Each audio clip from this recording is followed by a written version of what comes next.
High School, alma mater.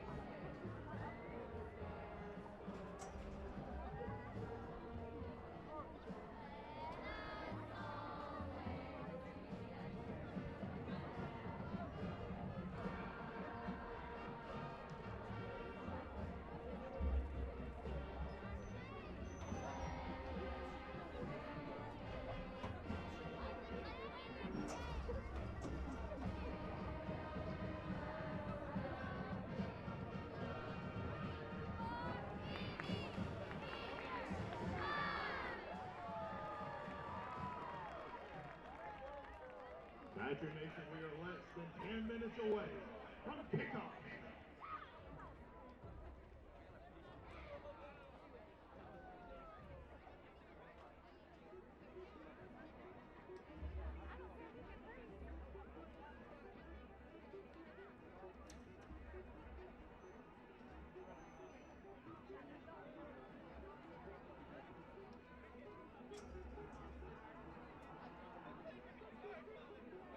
Welcome back to Beebe at Bro Irwin Stadium. The Pulaski Academy Bruins here tonight to play the Beebe Badgers. Last week we played against Maumelle in what was probably the first game in a very long time that the Bruins did not activate the sportsmanship rule throughout the entire game. Yes. It was a fun game to watch, and it was exciting and even nail-biting at times. I know that the Maumelle had actually taken the lead for quite a while. They had it tied for quite a while, and then the Bruins just kind of took off with it in the last half of the game. Looking at that game, we had several interesting statistics. J.D. White, of course, led the team. He was the star of the show last week, the receiver there. He led the team in receptions, receiving 11 passes for 132 yards. Of course, Braden Bratcher, the primary quarterback for the Bruins, completed 76% of his passes for a total, get this, of 368 passing yards. That's passing yards alone. Wow. 368 passing yards. Jaden Kelly, another great member of the Bruin offense, rushed for 110 yards last week. Looking at the defensive side of the ball, I'll bet you can guess who's the first name I'm going to come up with. I'm going to guess Futa Shinkawa. Futa Shinkawa led the team last week, and now I'm going to skip ahead. Now he actually leads the team for the year in total tackles. Last week, Futa had led the team with a total of 8 tackles in that game alone. And that included, I believe, I'm going to think back as my notes kind of ran off the page there, but I believe he had a total of 8 solos, 13 assists. Yes. And it was just an incredible game on both sides of the ball for the Bruins. It really was. It was, impressive performance. As you said, you were kind of getting ahead with the season stats. One thing that I've kind of focused on, throughout the years, the turnover ratio. And last week it didn't really change much. They actually were -1 because they I think had at least one turnover more as opposed to ones that they gained. But one thing that's interesting is I have not been including the turnovers on downs on those statistics. If you include those turnovers on downs, PA has gone for it 27 times this year on 4th down. They've converted 12 times. Opposing teams have gone for it 25 times on 4th down and have converted 10 times. So it's a difference of 15 both ways. So the ratio still stays the same. Interesting. Assuming there were no missed field goals, I couldn't recall any. But yeah, I mean that's I think a lot of it is because teams have just decided if they're going to win this game, they have to play PA's great ball. Their game. Yes. Yeah. And the other thing that jumped out at me was the conversion rate on 3rd and 4th down. Now, on 3rd down, they're converting at a 50% click. On 4th down, they're converting at a 44% click. Interesting. But combined, they are converting at 69%. If you add the two, it's 94, but it's not. the number of times that they have a 3rd or 4th down, they're going to convert it 69%, one or the other. And that kind of plays into what you've said all year, which is they play the numbers game. They play the the stats and say, hey, this is going to work more times than not. On 3rd down, let's just go ahead and do something that most folks don't do, which is know that we're going to go for it on 4th down if we don't succeed. So looking at some of the other yearly stats we have here, on the year, J.D. White has edged out Hudson Henry for the top slot in receiving on the season with 511 yards total. Braden Bratcher has, for the year, 1,782 passing yards with a completion rate of 67.2%. Now, that makes him the #1 passing quarterback in 5A, and that makes him #2 in the entire state. Wow. So, well, I'll tell you what, we've got about 4.5 minutes on the clock before we kick this off. Let's take a quick break. You're listening to Pulaski Academy Bruin Football on 101.1 FM, The Answer.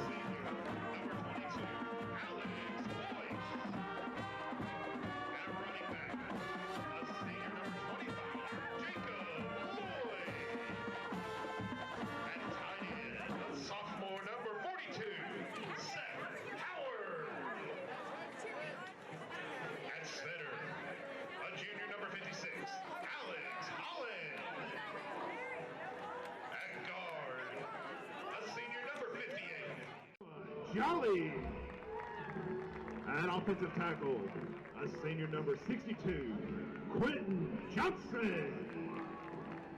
At tackle, a junior number 76, Logan Pipkins. And at guard, a junior number 77, Maverick Payne.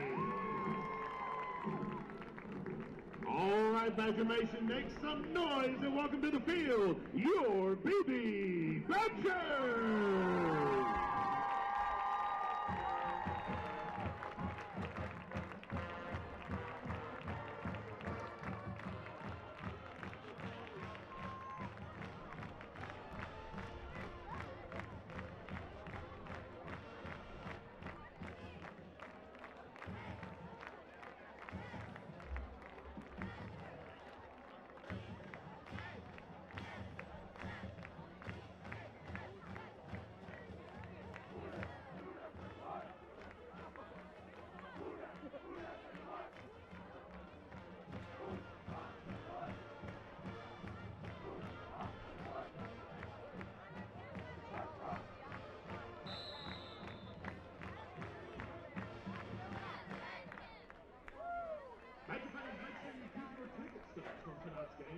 Because during halftime, we will have the first security bank pick for cash.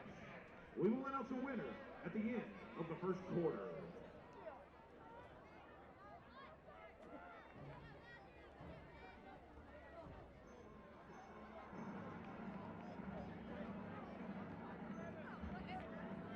Ladies and gentlemen, welcome to the main event.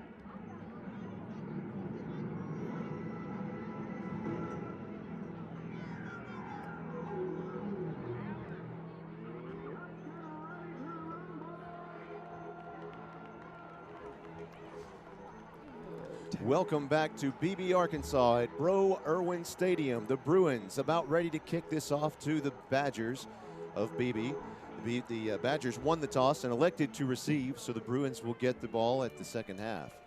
Now here to kick off for this one is Savannah Goodwin, number 48. She'll place the ball at the 40-yard line. Of course, let's see what style of onside kick she'll bring to this game to start it off. Very interesting package. We'll have lots of interesting football here tonight. Let's see.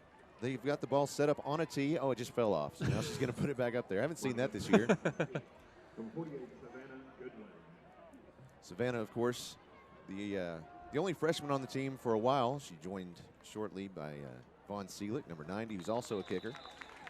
This one was covered up by number 11, I believe it was. Number 42? Yes, I believe that was number 42. Seth Howard. Seth Howard. So he just kind of dropped on it, didn't try to move it. It was kind of scooting across the ground anyway. So the Badgers will take possession of the ball on the Bruins' 49-yard line. They're moving from left to right in front of us.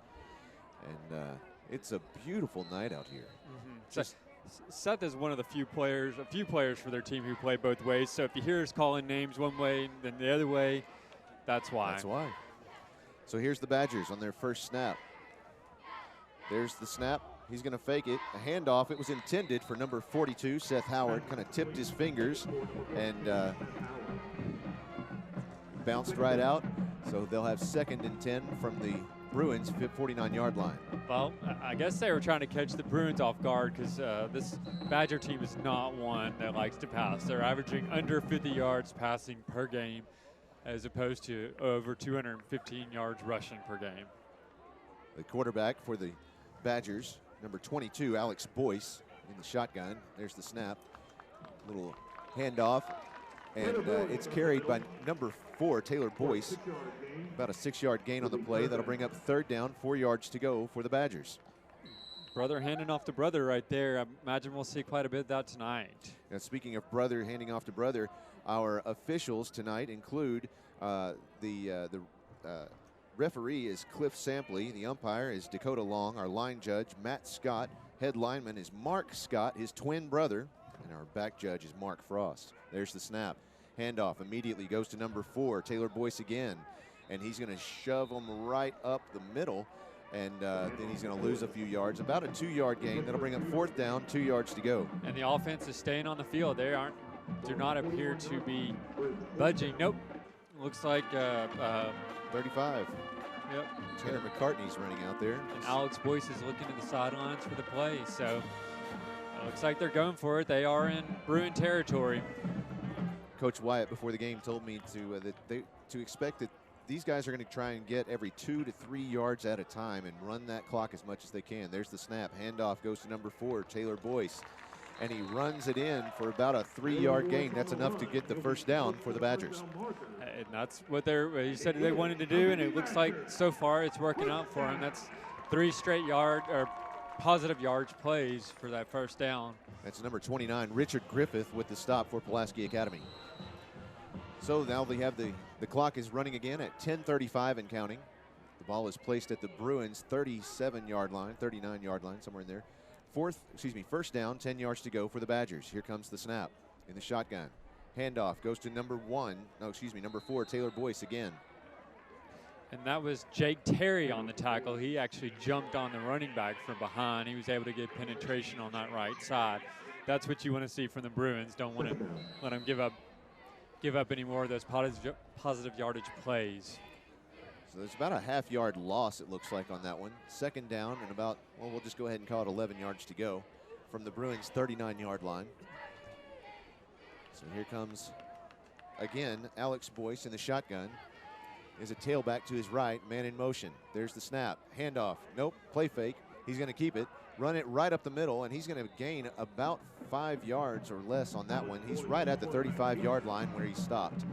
That was Gage House that was in motion from the left side. He came across the middle looking for that sweep, but it looks like it was a keeper. I don't know if it was actually a read play where the quarterback looked to see what the defense was giving him, or if he just was going to hold on to it no matter what. That was Grant Pino and Chris Connell with the stop for Pulaski Academy. From the shotgun. Nope, he's under center this time. There's the snap. Handoff. Nope, he faked him again. He's going to keep it, and the Bruins have him wrapped up inside the 35-yard line. That'll be for loss. Looks like that was number 29, Richard Griffith. Yep. And number 43 on the assist, Grant Pino, once again. It looks like they just were trying to catch PA off guard, and they weren't falling for it. So that'll bring up 4th down. It was a loss for a few yards. 4th down and 8 from the Bruins' 37-yard line. 8:42 on the clock and counting. Quarterback, number 22, Alex Boyce in the shotgun. There's the snap, looking to the left side. Pass is complete to Luke Oakley, and he is stopped by the Bruins. No gain on the play, and the Bruins will take possession of the ball in their own territory. Yeah, that 39-yard line. The receiver actually started out on the far side of the field from the quarterback, and he had a couple of other receivers next to him. They took off down the field. I think they were trying to draw away the coverage. And then the man that caught the ball was coming towards the quarterback, hoping to have some running room, but he could not find it. He couldn't get anywhere with that great big sack of laundry, Jake Terry, right in front of him. So the Bruins, there's the snap.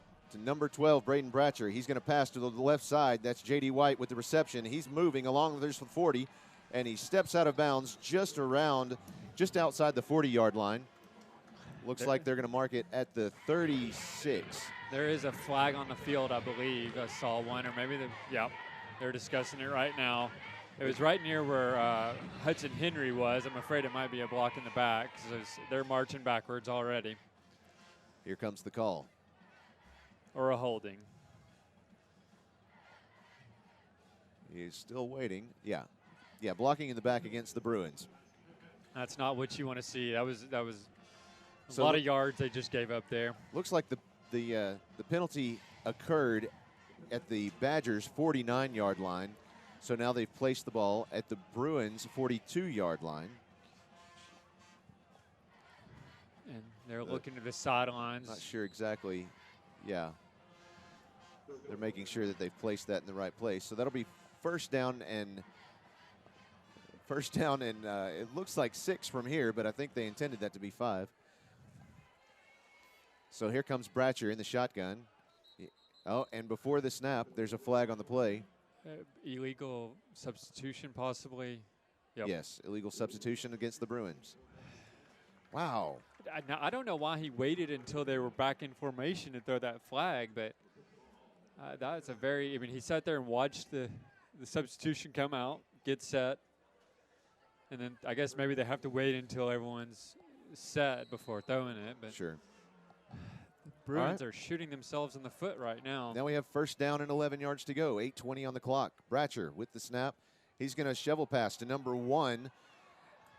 That's Mason Cobb running around the right side of the field. He's getting hit from all sorts of directions and still on his feet until he's stopped at about the 42-yard line. And that'll bring up second down. That's a lot of work for second down and 5. That's what you call a broken play. So the Bruins already back in position. Here comes Bratcher in the shotgun. Tailback on his right side. He's looking to pass. He's going to pass to his left. It's caught by Jaden Kelly. He's at the 50, at the 45, and he's wrapped up at the 40-yard line by number 3, Jonathan Turner. And we saw this quite a bit last week. Chase McCarver was out in front of him ready to pick up a block. Unfortunately, there were 2 men there. He's only big enough, that big.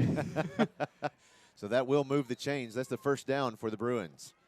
Here comes Bratcher again in the shotgun. He has 3 receivers right to his right, and before the snap, there's a flag on the play. Wow. There appear to be a little nerves on the offensive side of the ball right now. I'm not sure if they're just not used to the weather. Maybe it was the short week they had. Sure. They only had three days of class this week, and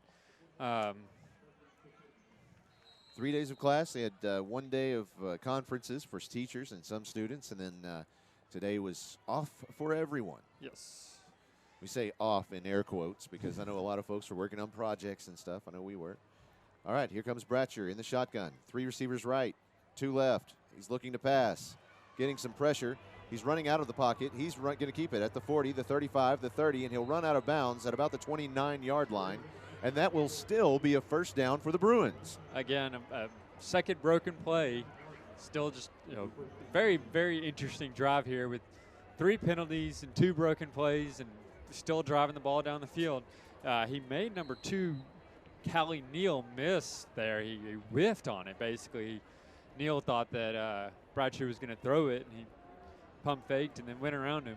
Bratcher in the shotgun. He has 3 receivers left, 2 right, 7:19 on the clock. Play clock is at 8, 7, 6, 5. There's the snap. Bratcher passes to the right side. It's in and out of the hands of number 10, Andrew Cobb. He's a little on the tall side, but not that tall. No, it just went out of his hands. He jumped for it. He made a valiant effort, but he couldn't bring it down. Folks, during the game, if you have any thoughts, any comments, you have anything you want to share about the team, about the last play, share it on Twitter with us using hashtag PA Bruins.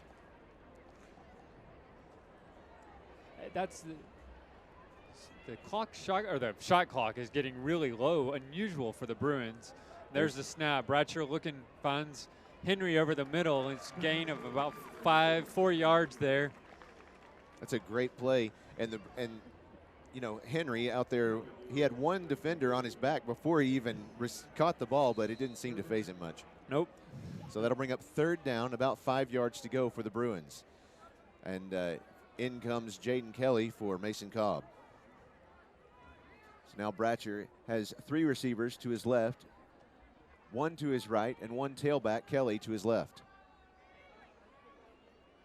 Here comes the snap. There it is. Handoff goes to Kelly. He runs right up the middle. He's still at. Did he lose the ball somewhere in there? He did.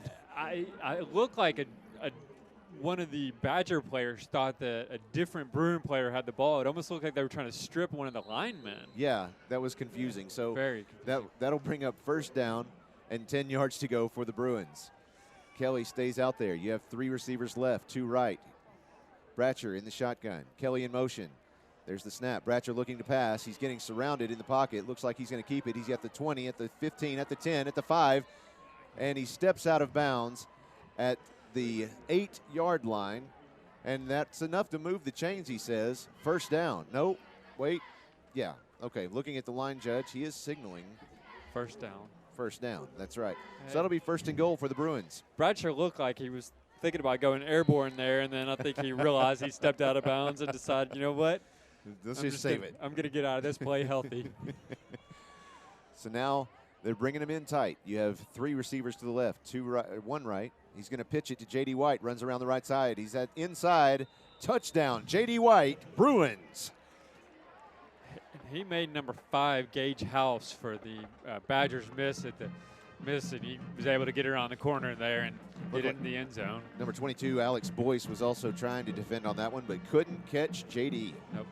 John David White. Oh, and it threw me off because I thought they were pitching to Kelly there, and all of a sudden, White has the ball and taking off the other way. Looks like they're going for 2. There's the snap. Looking to pass. In the end zone, he finds Hudson Henry. Hudson just yesterday verbally committing to the Arkansas Razorbacks and gets the 2-point conversion in this one with 6:09 on the clock. The Bruins lead 8-0. We'll be right back. You're listening to Bruin Football on 101.1 FM, The Answer.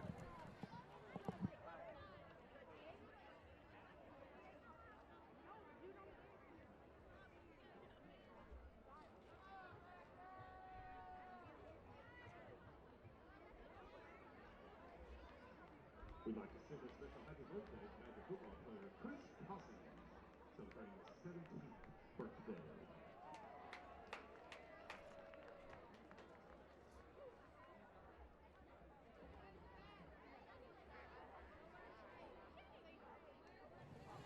Welcome back to Beebe, Arkansas at Bro Irwin Stadium. The Bruins leading this one 8-0 with 6:09 remaining in the first quarter. What are you looking for? We are missing a man.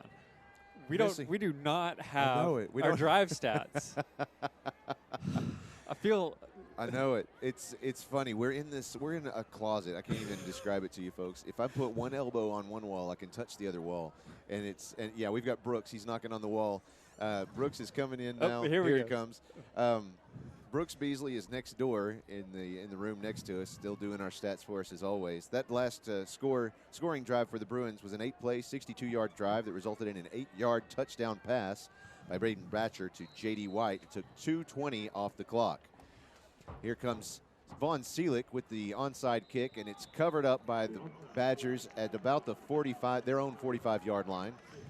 And they're doing a good job of covering up those onside kicks tonight. That was an extremely brave play by Luke Oakley there. He actually dove backwards to jump on that ball and jumped in front of one of his own men. I thought it looked like it might have gotten loose, but so the Badgers are out on the field. They're in the huddle.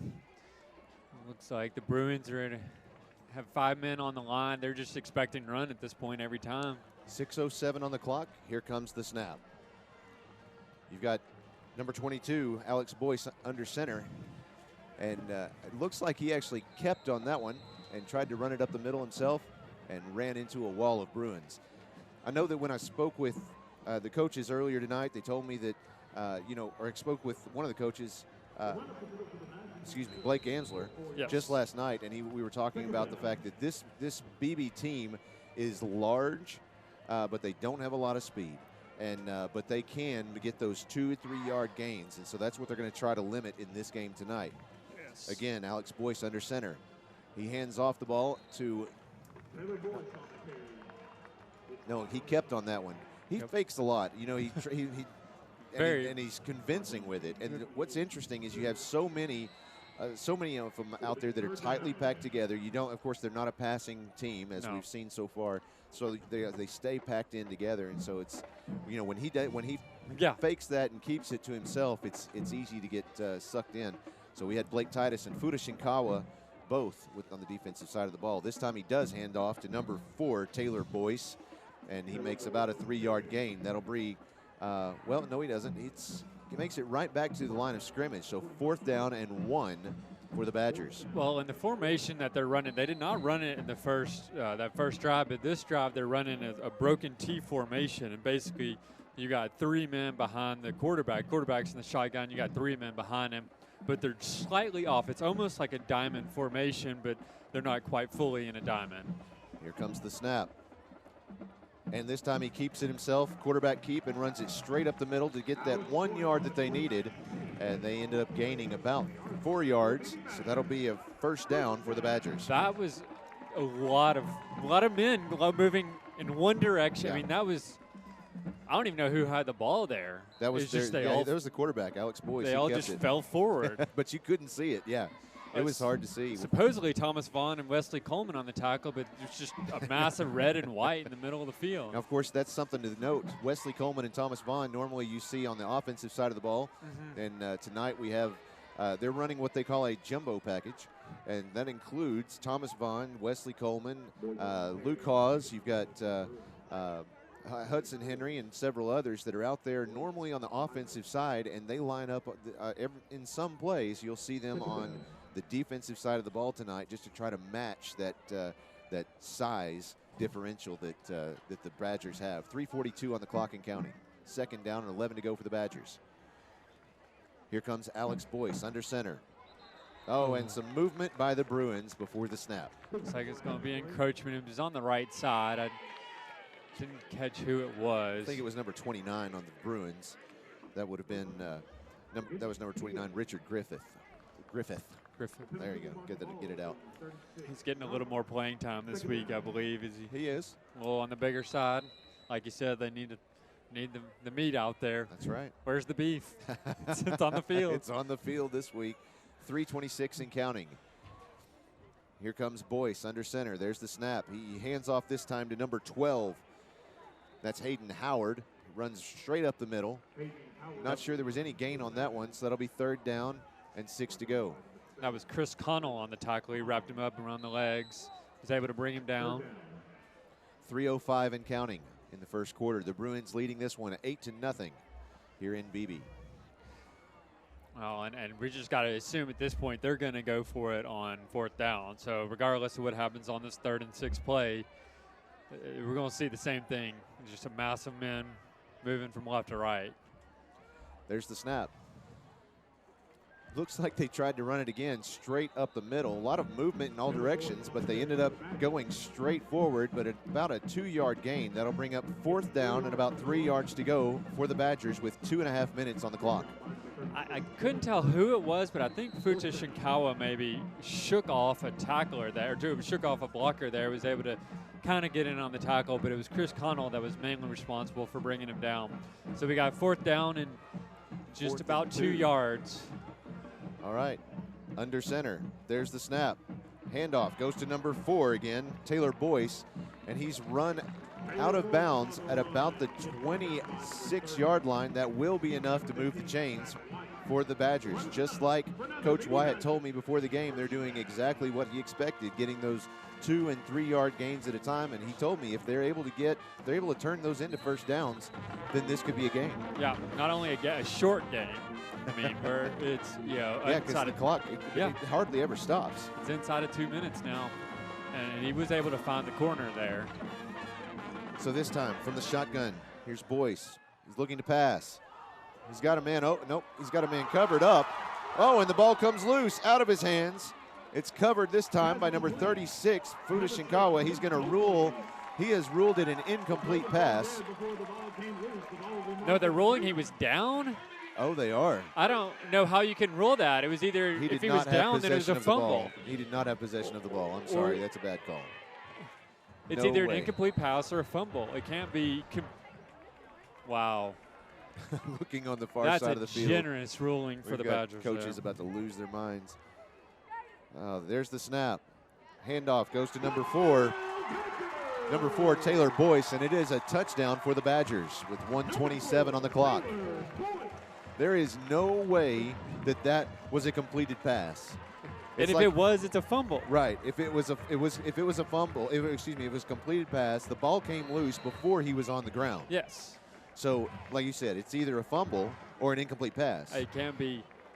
But in either case, that's the call, and we're going to move on. Yep. So now the Bruins still leading 8-6 against the Beebe Badgers, and the Badgers are going to kick this one. Looks like they have number 1 out there to kick. I believe that's right. No, that's number 7. You have to pay attention to the font that they use on these jerseys. Sometimes it's hard to see, but that's Daniel Martinez. He kicked it. It's good. So now our score, Bruins 8, Badgers 7. We'll be right back. You're listening to Bruin Football on 101.1 FM, The Answer. We will announce the winners who will participate in the first state event, Kick for Cash.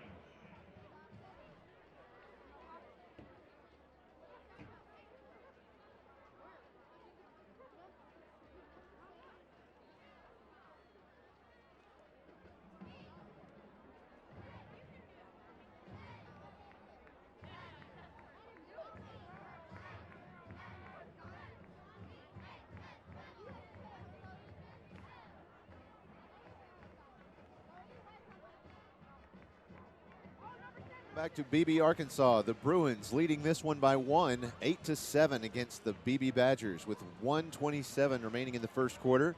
The Badgers just scoring on probably one of the most arguable calls I've seen in high school football. Yes. I mean, so far, definitely the most arguable call this year that we've seen in games. And I think that's an easy one to understand. So here's number 7 once again to kick off back to the Bruins. That's Daniel Martinez, senior, 6 foot, 165 pounds.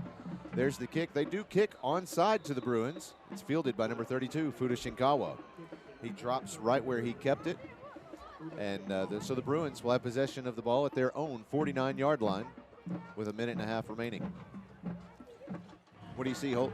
Well, I'm very surprised by that, by the onside kick. I mean, it does two things. One, the Bruins have a short field, and if the Badgers are thinking run the clock, giving the Bruins a short field, they're not going to run as much clock if they do drive down the field like they did. Bratcher in the shotgun. He has 3 receivers to the right side. Here's the pass. Pass is complete to Merritt Jones. He runs up the right side of the field to the 42-yard line where he is stopped by number 5, Gage House. That play was pretty much all Hudson Henry right there. I mean, he was on top of his man, the man that could have tackled it, could have brought him down, and he just did an excellent job of blocking him and allowing that play to pick up the positive yardage that it did. So they, after they've looked at the placement of the ball, they've determined that this is 2nd down and inches to go. Here comes the snap to Bratcher. He's looking to pass, looking straight down the field. He passes up in the air and just barely out of the hands of Merritt Jones. It was about half a yard in front of him. And if he'd caught it, he was going to the house. There was no one anywhere around him. He had one defender that was kind of on his tail, but he would not have caught him. On his tail, yeah, being the operative word. Merritt Jones is fast enough that if you give him that open space, he's going to go. So here's 3rd and inches with 45.7 seconds on the clock. There's the snap. This time you have Jaden Kelly with the carry. He runs to the far side of the field and is brought down pretty quickly by number 50 of the Badgers. That's Braden Healy. Yeah, that was an impressive tackle because it looked like Haley was about to pick up that first down, and so it's like there and then. So here's 4th and 1. There's the snap. This time he's going to keep it, run it right up the middle, and he got the first down. You know, we see this a lot. Sometimes the Bruins decide to give the opposing side a taste of their own medicine. That time it wasn't a jumbo package or a goal line, a power eye or anything. I mean, it was actually an empty backfield with Bratcher, but he just took it straight up, found a seam, and picked up 3 or 4 yards there. Interesting to see the Bruins run an empty set like that. Yeah. They don't normally do it. So now he has one to his right. He's looking, he hands off immediately to, let's see, number 21, that's Jaden Kelly. He ran around the left side of the field and is stopped at the 25-yard line. Another first down for the Bruins. I believe your eyes don't deceive you. That was a direct snap to Kelly. He faked the handoff to Bratcher and then kept it, took off to the left side. That's why I was so confused. Yes. Okay. It took me a sec to realize what exactly had transpired. But well, that's the end of the first quarter. Our score, Pulaski Academy 8, Beebe 7. We'll be right back. You're listening to Bruin Football on 101.1 FM, The Answer.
Welcome back to Beebe.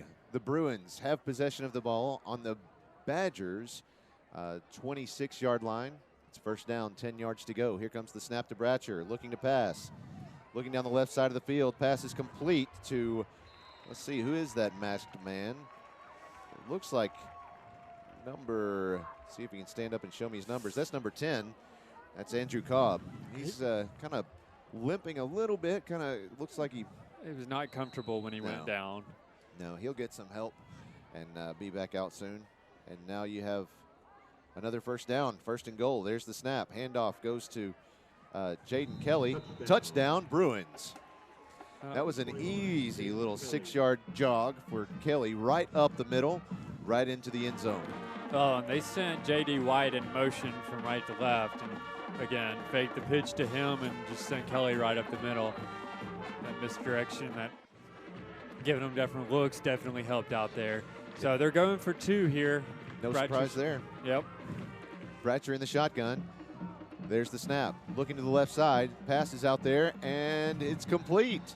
And the 2-point conversion is good. Wow, they had a defender out there reaching out to slap it away, and this time it was received by number 5, J.D. White. Yeah, that was Luke Oakley. He he put it all out there to try to knock that ball down, and it just went beyond his fingertips. Well-placed pass by Bratcher, and great catch there. We'll keep it right here. 11:40 left in the second quarter. The Bruins leading 16-7. We're going to have to wait a minute to get our stats since they're having to be delivered to us by by courier. Wait, no, what was the old SNL skit? Shark. What was it? The Shark Telegram. Oh, what was that? Someone text me. Well, there you go. We'll get the answer. Send it to us on Twitter with a hashtag PA Bruins. Yes. We'll see it. So what a great game, and it's a great crowd. We've got both bands here tonight. I love to see when the Bruin Brigade makes it out to an away game. Yep, and of course, fantastic weather.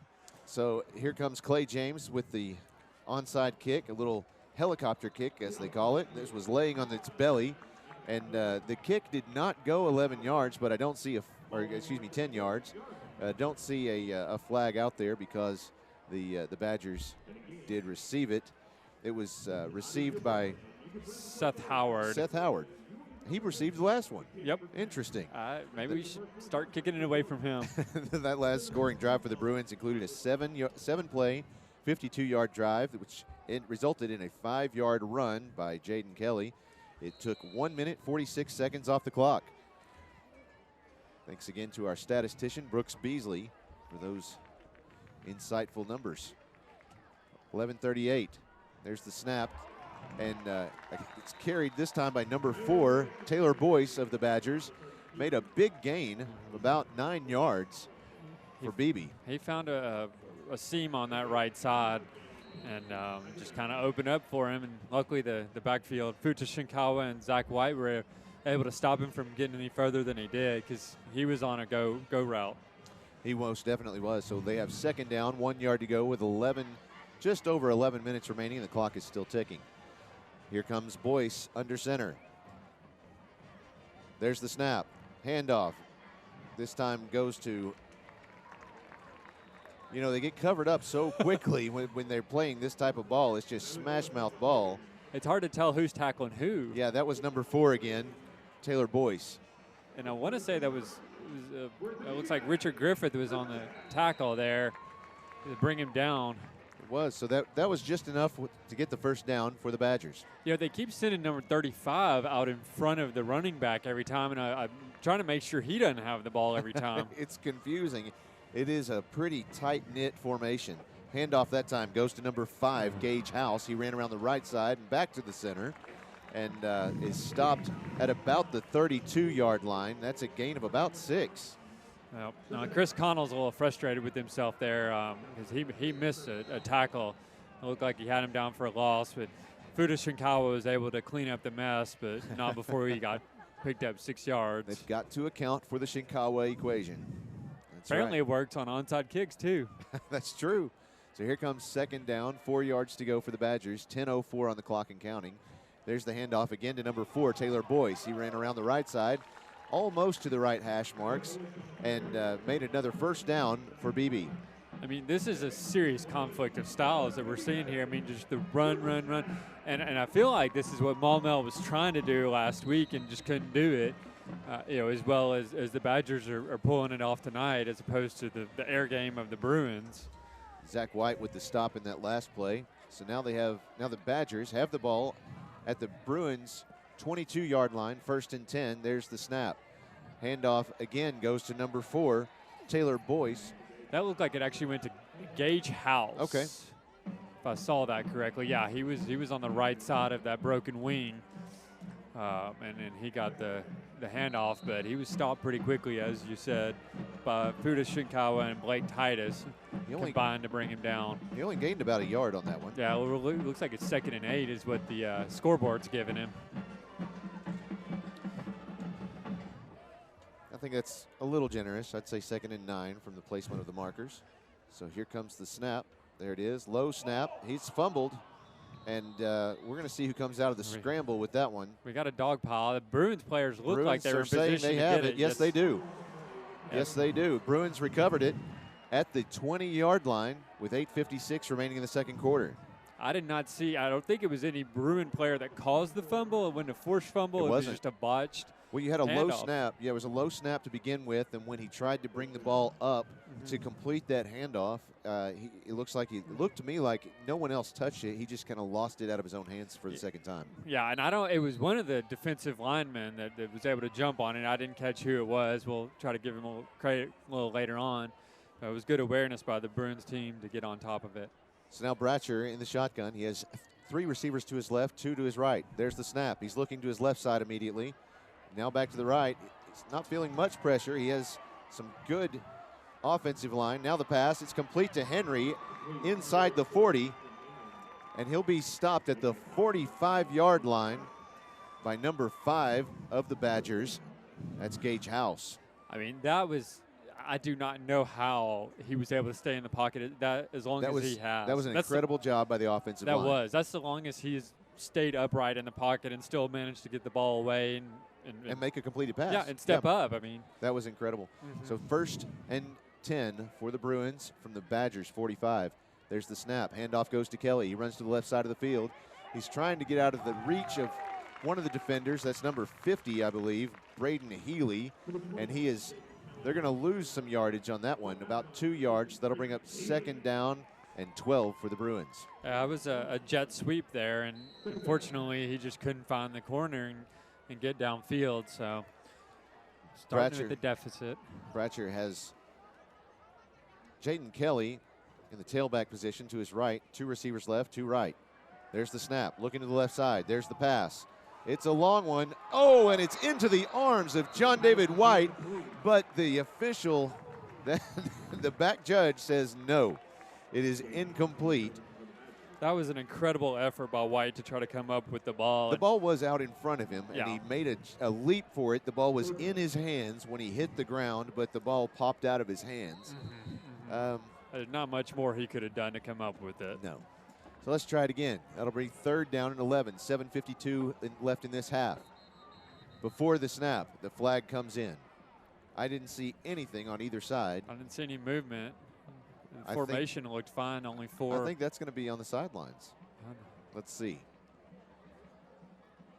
Yes, it is. That's a sideline warning against the Bruins. Coach, I think Coach Kelly's giving him an earful still. Just not as closely. Maybe not as closely. So it wasn't actually a flag. No, it was just a warning. Just a warning. 3rd down and 11, 7:52 on the clock. There's the snap to Bratcher. He's passing to the far side, complete to number 11. That's Nate Cumming. And he made it up to the 44-yard line. That's enough to move the chains. 1st down, Bruins. That was a screen pass to the left side, and that looks like what the Bruins might have to start doing is just start dinking and dunking it down the field, and occasionally take that shot that they do. Bratcher now has 2 left, 3 right. There's the snap. Looking to the left side. Pass is up, and it's complete to Henry. He brings it down inside the 40. That's a gain of about 6. And that is why he was so highly recruited. I mean, that ball was... It was sailing. 12 feet in the air, it seemed like. But when you're 6'5", that's one of the things we don't ever find out about football players. What's your vertical leap? Yeah. What is it? Well, that would be interesting to find out about Hudson. It's now the Bruins, 2nd and 4. There's the snap to Bratcher, looking to the right side to pass. He's going to scramble out of the pocket, looking downfield still. He's going to keep it. He's at the 30, at the 35, the 20, the 25, the 10, the 5, and just forced out of bounds at about the 3-yard line. What an incredible rush. But you have a Beebe player, that's number 2, Callie Neal, that was he took a shot on that one, and he's laying down out of bounds on the near side of the field nearest us. Yeah, I'm not sure if he attempted to dive. And there's a flag. I'm not sure. The flag came in just as I said it. I can't imagine what it was for, but unless the teams were out there talking to each other some. But the referee wasn't even, he was looking at the injured player, maybe, because I can't imagine what he's throwing a flag for. I'm waiting for him to give us a signal. And I think he's waiting for the player to be treated, but the player's about 8 feet, 9 feet away from the field.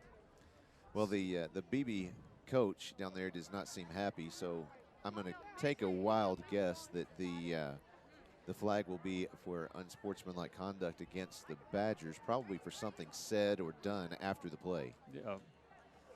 Because both teams are out there on the field taking a knee. The Badgers players, most of them are taking a knee out there in the end zone. I tell you what, let's go ahead and take an injury timeout with them. We'll be right back. This injury timeout is brought to you by Bowen Heffley Orthopedic. Actually, let's keep it right here. He's back up on his feet. We're not going to go anywhere. And we're going to find out what that flag was all about. We thank Bowen Heffley Orthopedic for sponsoring our injury timeouts. Here's the flag. Unsportsmanlike against the Badgers. That's right. So they don't need that right now. That will give them half the distance to the goal for the Bruins. So now the Bruins have the ball at the 2-yard line. I'd look to Bratcher to keep it here. So here's 1st and goal, 7:22 on the clock. Let's see if you're right. Bratcher has the snap, looking to pass. Nope. Pass is complete to Henry. Touchdown, Bruins. They were lined up in what's kind of their equivalent of a power formation or goal line formation, but they had a couple receivers back that could run routes as necessary. And Bratcher was able to find Henry over the middle there. 7:22 on the clock, 7:18 on the clock. The Bruins leading this one 22-7. And now Bratcher out there to go for two again. There's the snap, looking to pass. He's getting some pressure. Pass is complete to number 11, Nate Cumming. And the two-point conversion is no good. He gets stopped just shy of the goal line. The Bruins leading this one with 7:18 on the clock in the first half. 22-7 again in Beebe. He was stopped this time by Gage House. We'll be right back. You're listening to Bruin Football on 101.1 FM, The Answer.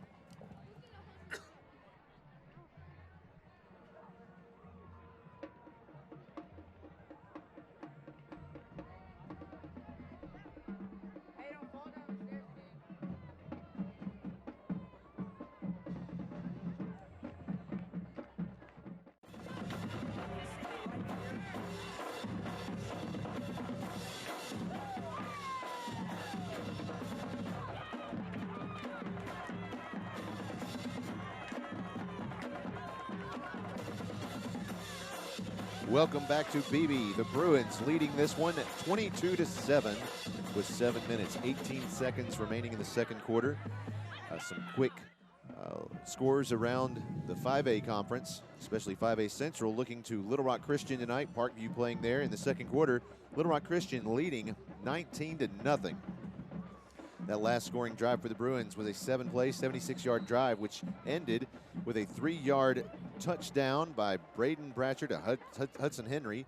Took a minute 38 seconds off the clock.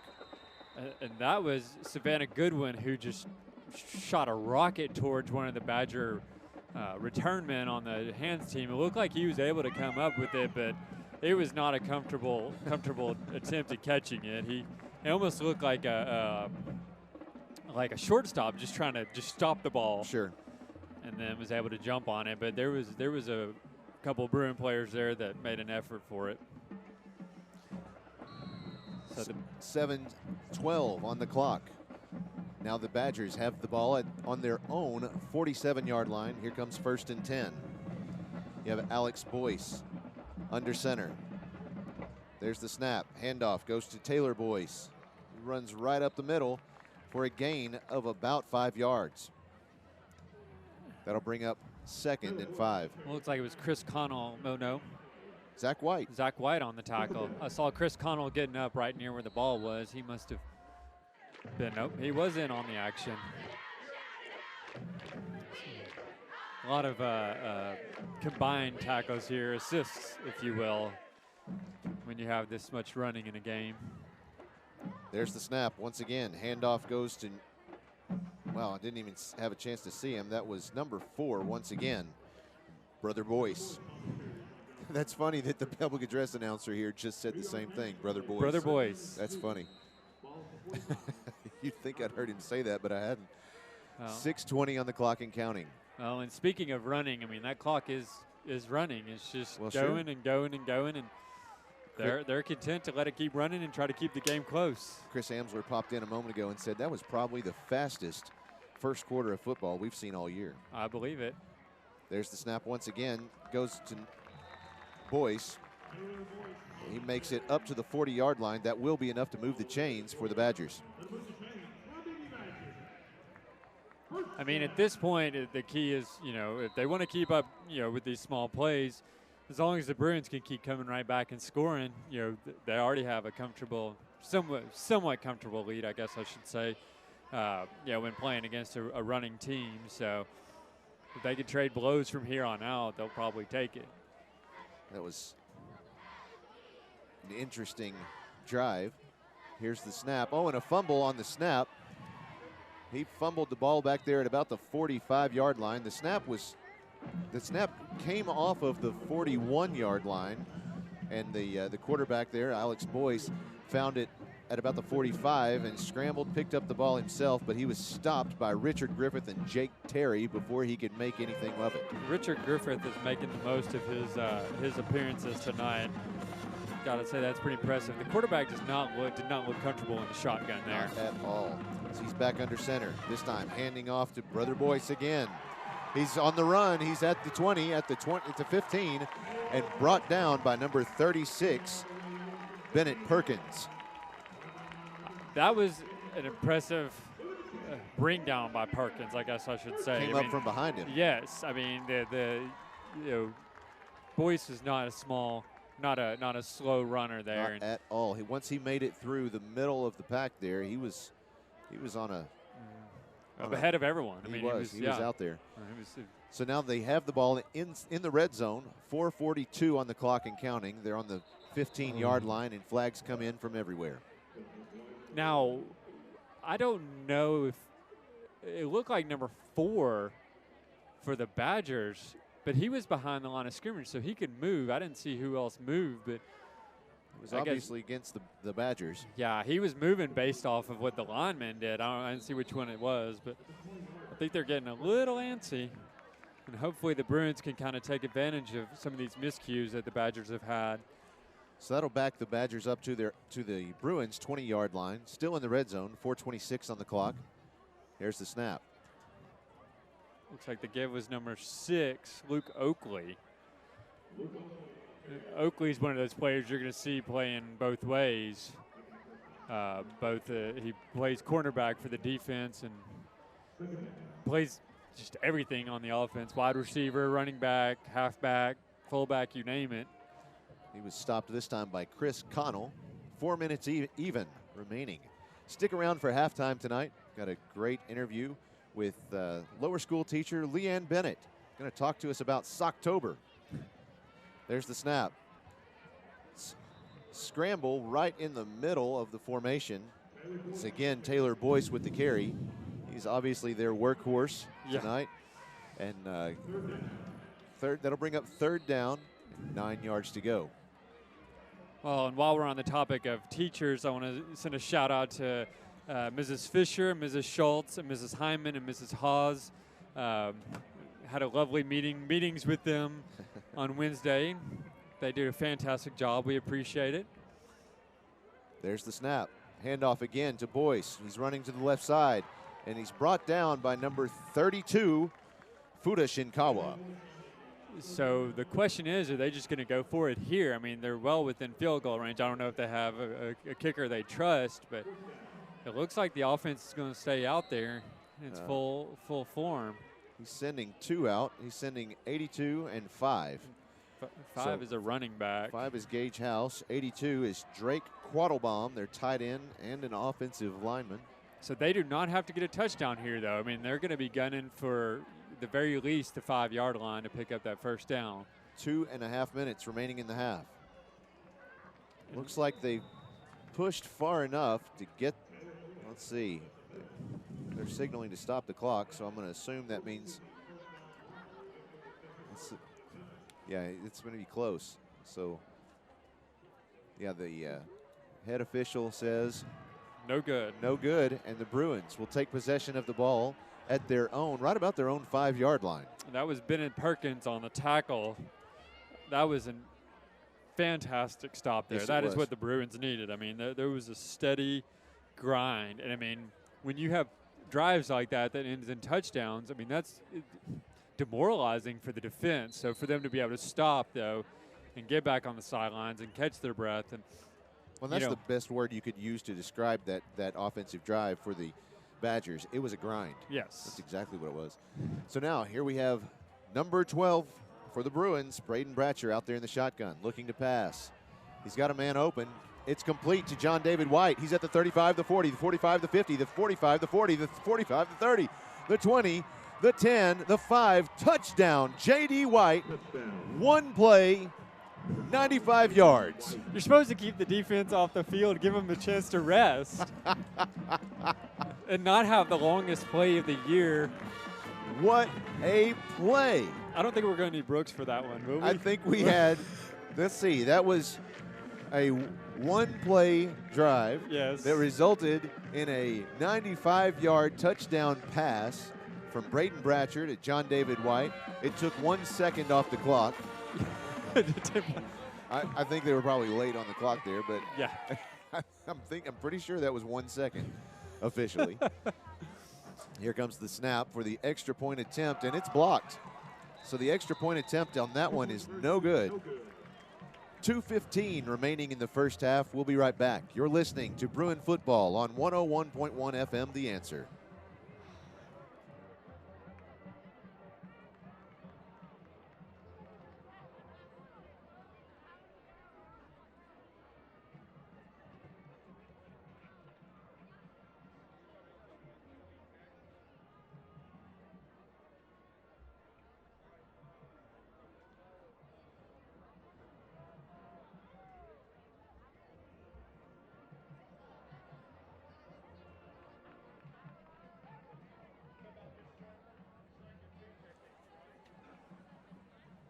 Welcome back to Beebe. The Bruins leading this one 28-7 against the Badgers with 2:15 remaining.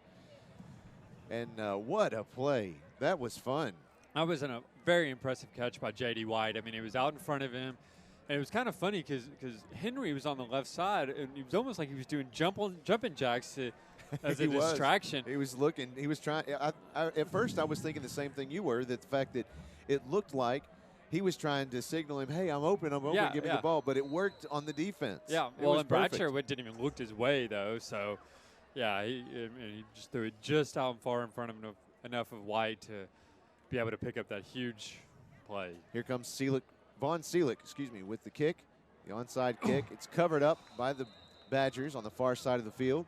And, of course, I was exaggerating that last play. It was a 13-second drive. Yeah. And 13 seconds to run 95 yards. Pretty good. I know I couldn't do it. J.D. White is not that fast. No. But 13 seconds and 95 right. yards. Yeah. Looked like Isarius Woods kind of overran the onside kick there. It went off a couple of Badgers' hands before they were able to come up with it. But it was another good onside kick. They haven't had one fall for them yet tonight. Looks like some fans are not happy about something going on in the field, but not quite sure what it is.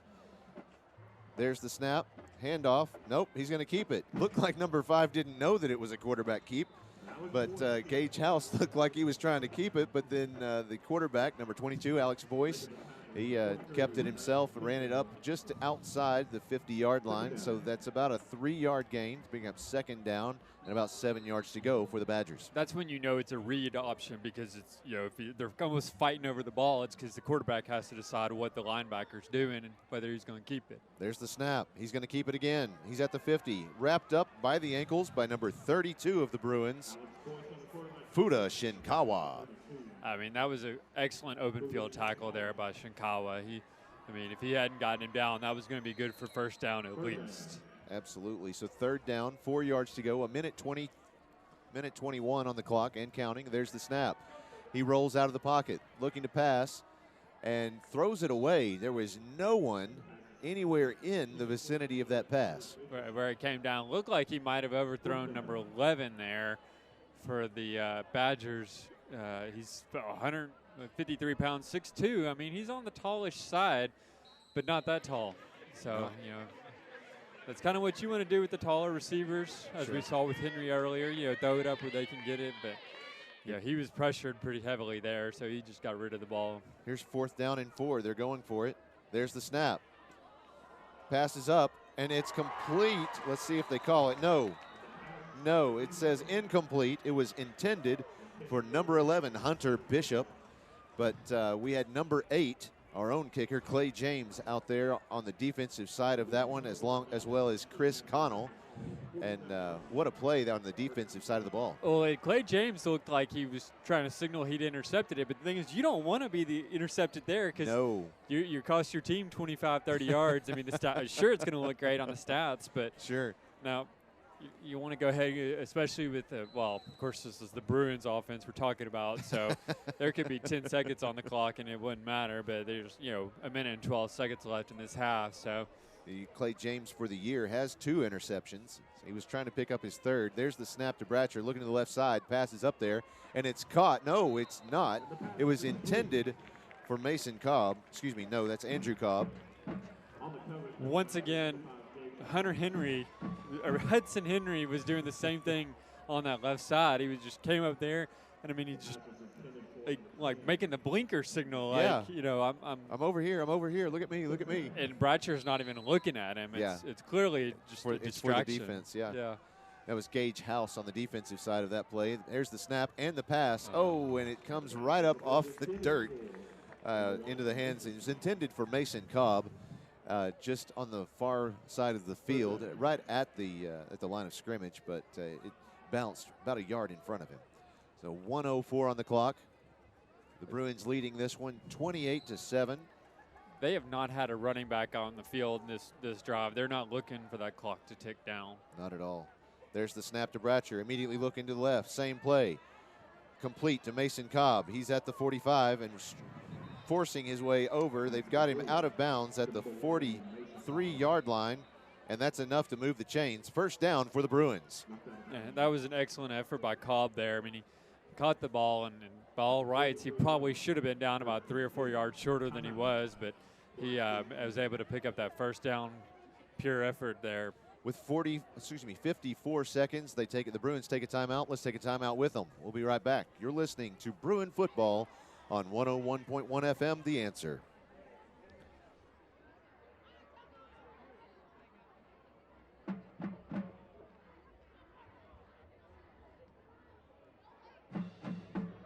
We invite you to stick around at halftime. We will have the First Security Bank Kids for Cash. Also, halftime performances by the Beebe High School cheer team, dance team, and a performance from the Beebe High School marching band.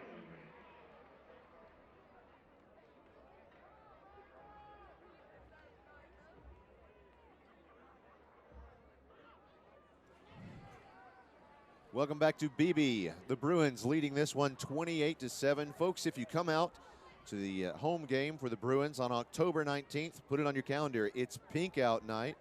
That doesn't mean there's anything wrong with your eyes. That means wear pink to school, wear pink to the Bruin football game.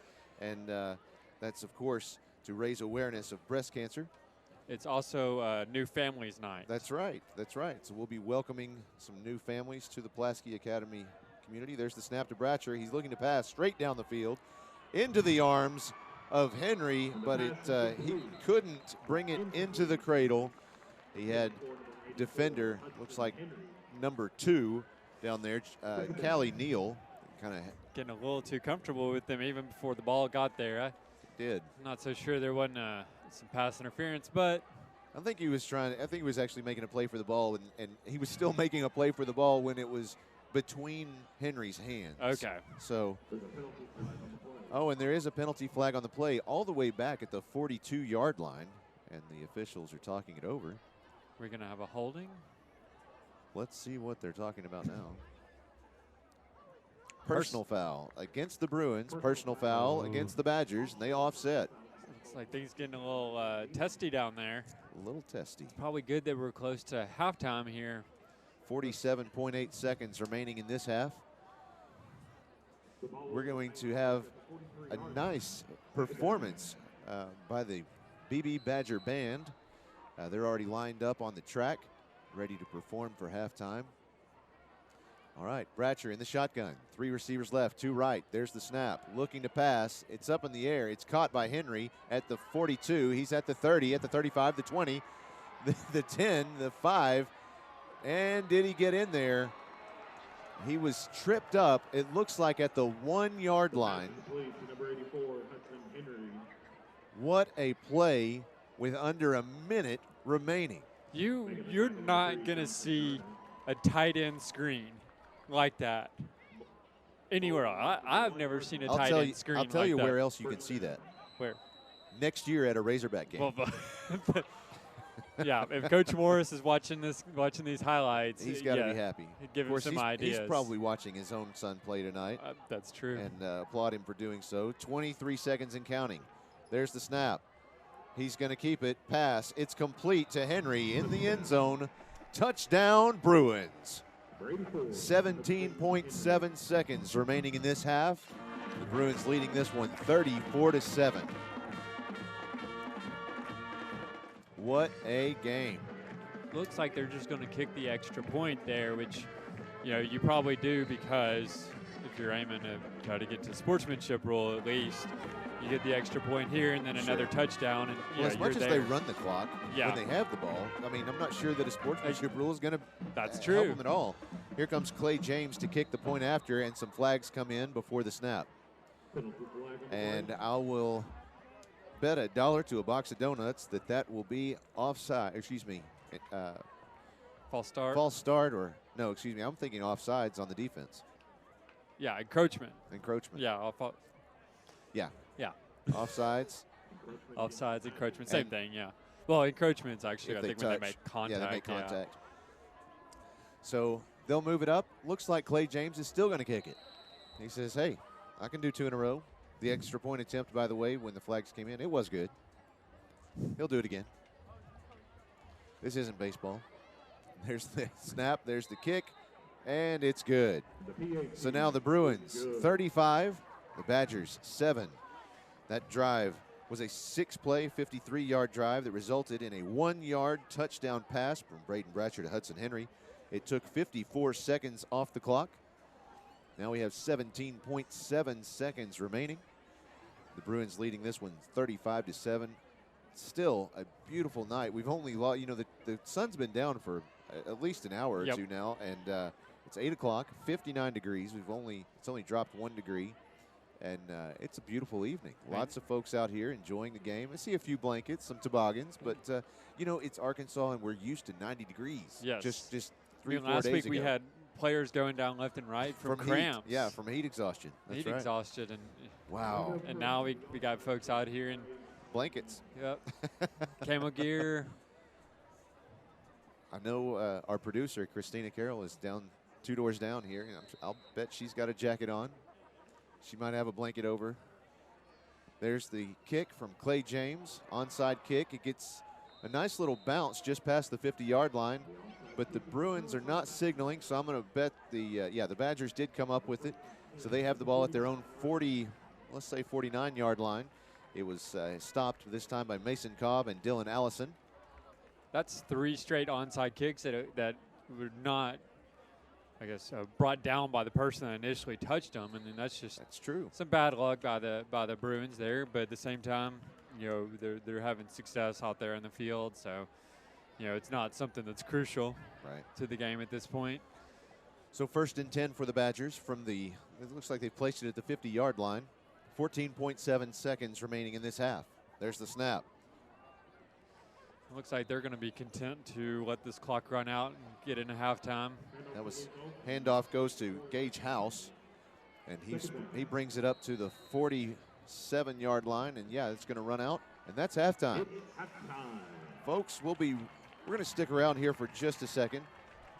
Looking at the next half, I think what we're going to see is a lot more of the smash mouth kind of football out of the Beebe Badgers, and the fact that they've actually been pretty successful with just that, making those 2-3 yard runs at a time. They get that touchdown, or they get that first down, and as long as they can keep those first downs coming, that's obviously their style of football. They're used to it.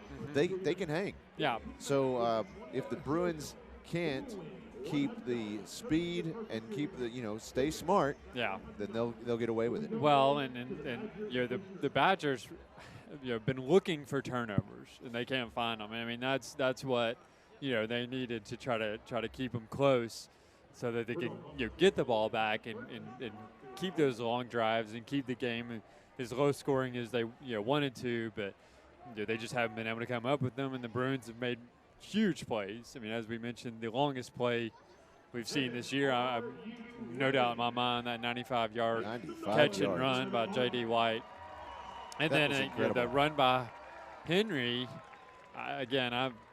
my jaw kind of was just open there for a sec. I'm not sure if you caught that, but you caught a couple of mosquitoes there. But the few that are remaining out here with the weather, but. But I agree. I think they're going to run it. I don't think the quarterback has felt comfortable enough in the shotgun for the Badgers to get out there and take more snaps from there. But they may have to. I mean, they may have to look to pass.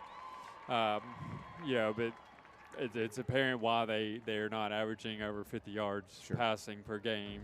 because they don't feel comfortable. They feel comfortable with the quarterback under center, with 3 people behind him, and just running it up the gut and running over whoever's in front of them. Let's take a look at some of the scores that are at halftime already. Valley View at Blytheville, both at 0 at halftime. Paragould at Forest City. Paragould's leading 21-6 at halftime. Harrison is playing at Greenbrier tonight, 27-7. Harrison leads. Let's see, also at halftime. Well, that's it. That's all that's at halftime so far. And of course, in the second quarter, looking at 5A Central, Little Rock Christian 33 is so far completing a shutout against Parkview, 33-0 at Little Rock Christian. So that'll be interesting to see later tonight how that one completes. Let's go ahead and take a break. You're listening to Bruin football. Bruins leading this one at halftime, 35-7. We'll be right back with a halftime interview with Leanne Bennett from the lower school at Pulaski Academy to talk about Socktober. You're listening to Pulaski Academy Bruin football on 101.1 FM, The Answer.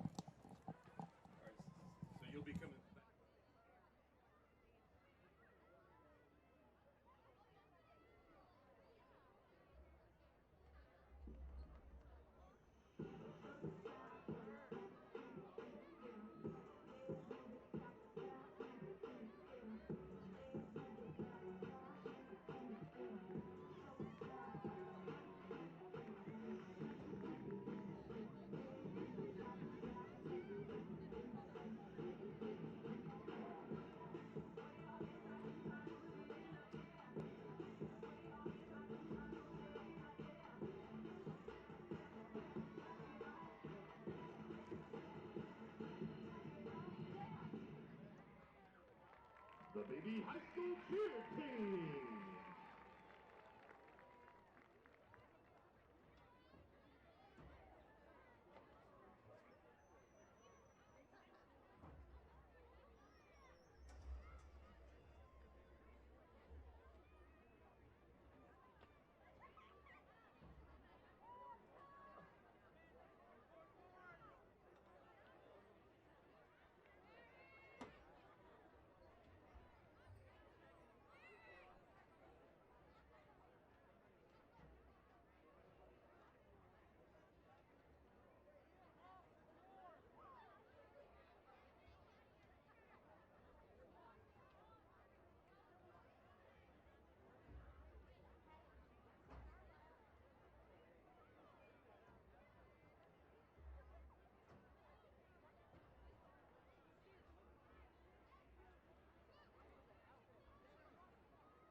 Welcome back to Beebe High School. Tonight, the Badgers of Beebe are hosting the Pulaski Academy Bruins. This is our halftime show, and joining me now is Miss Leanne Bennett, teacher in the lower school, to talk about Socktober.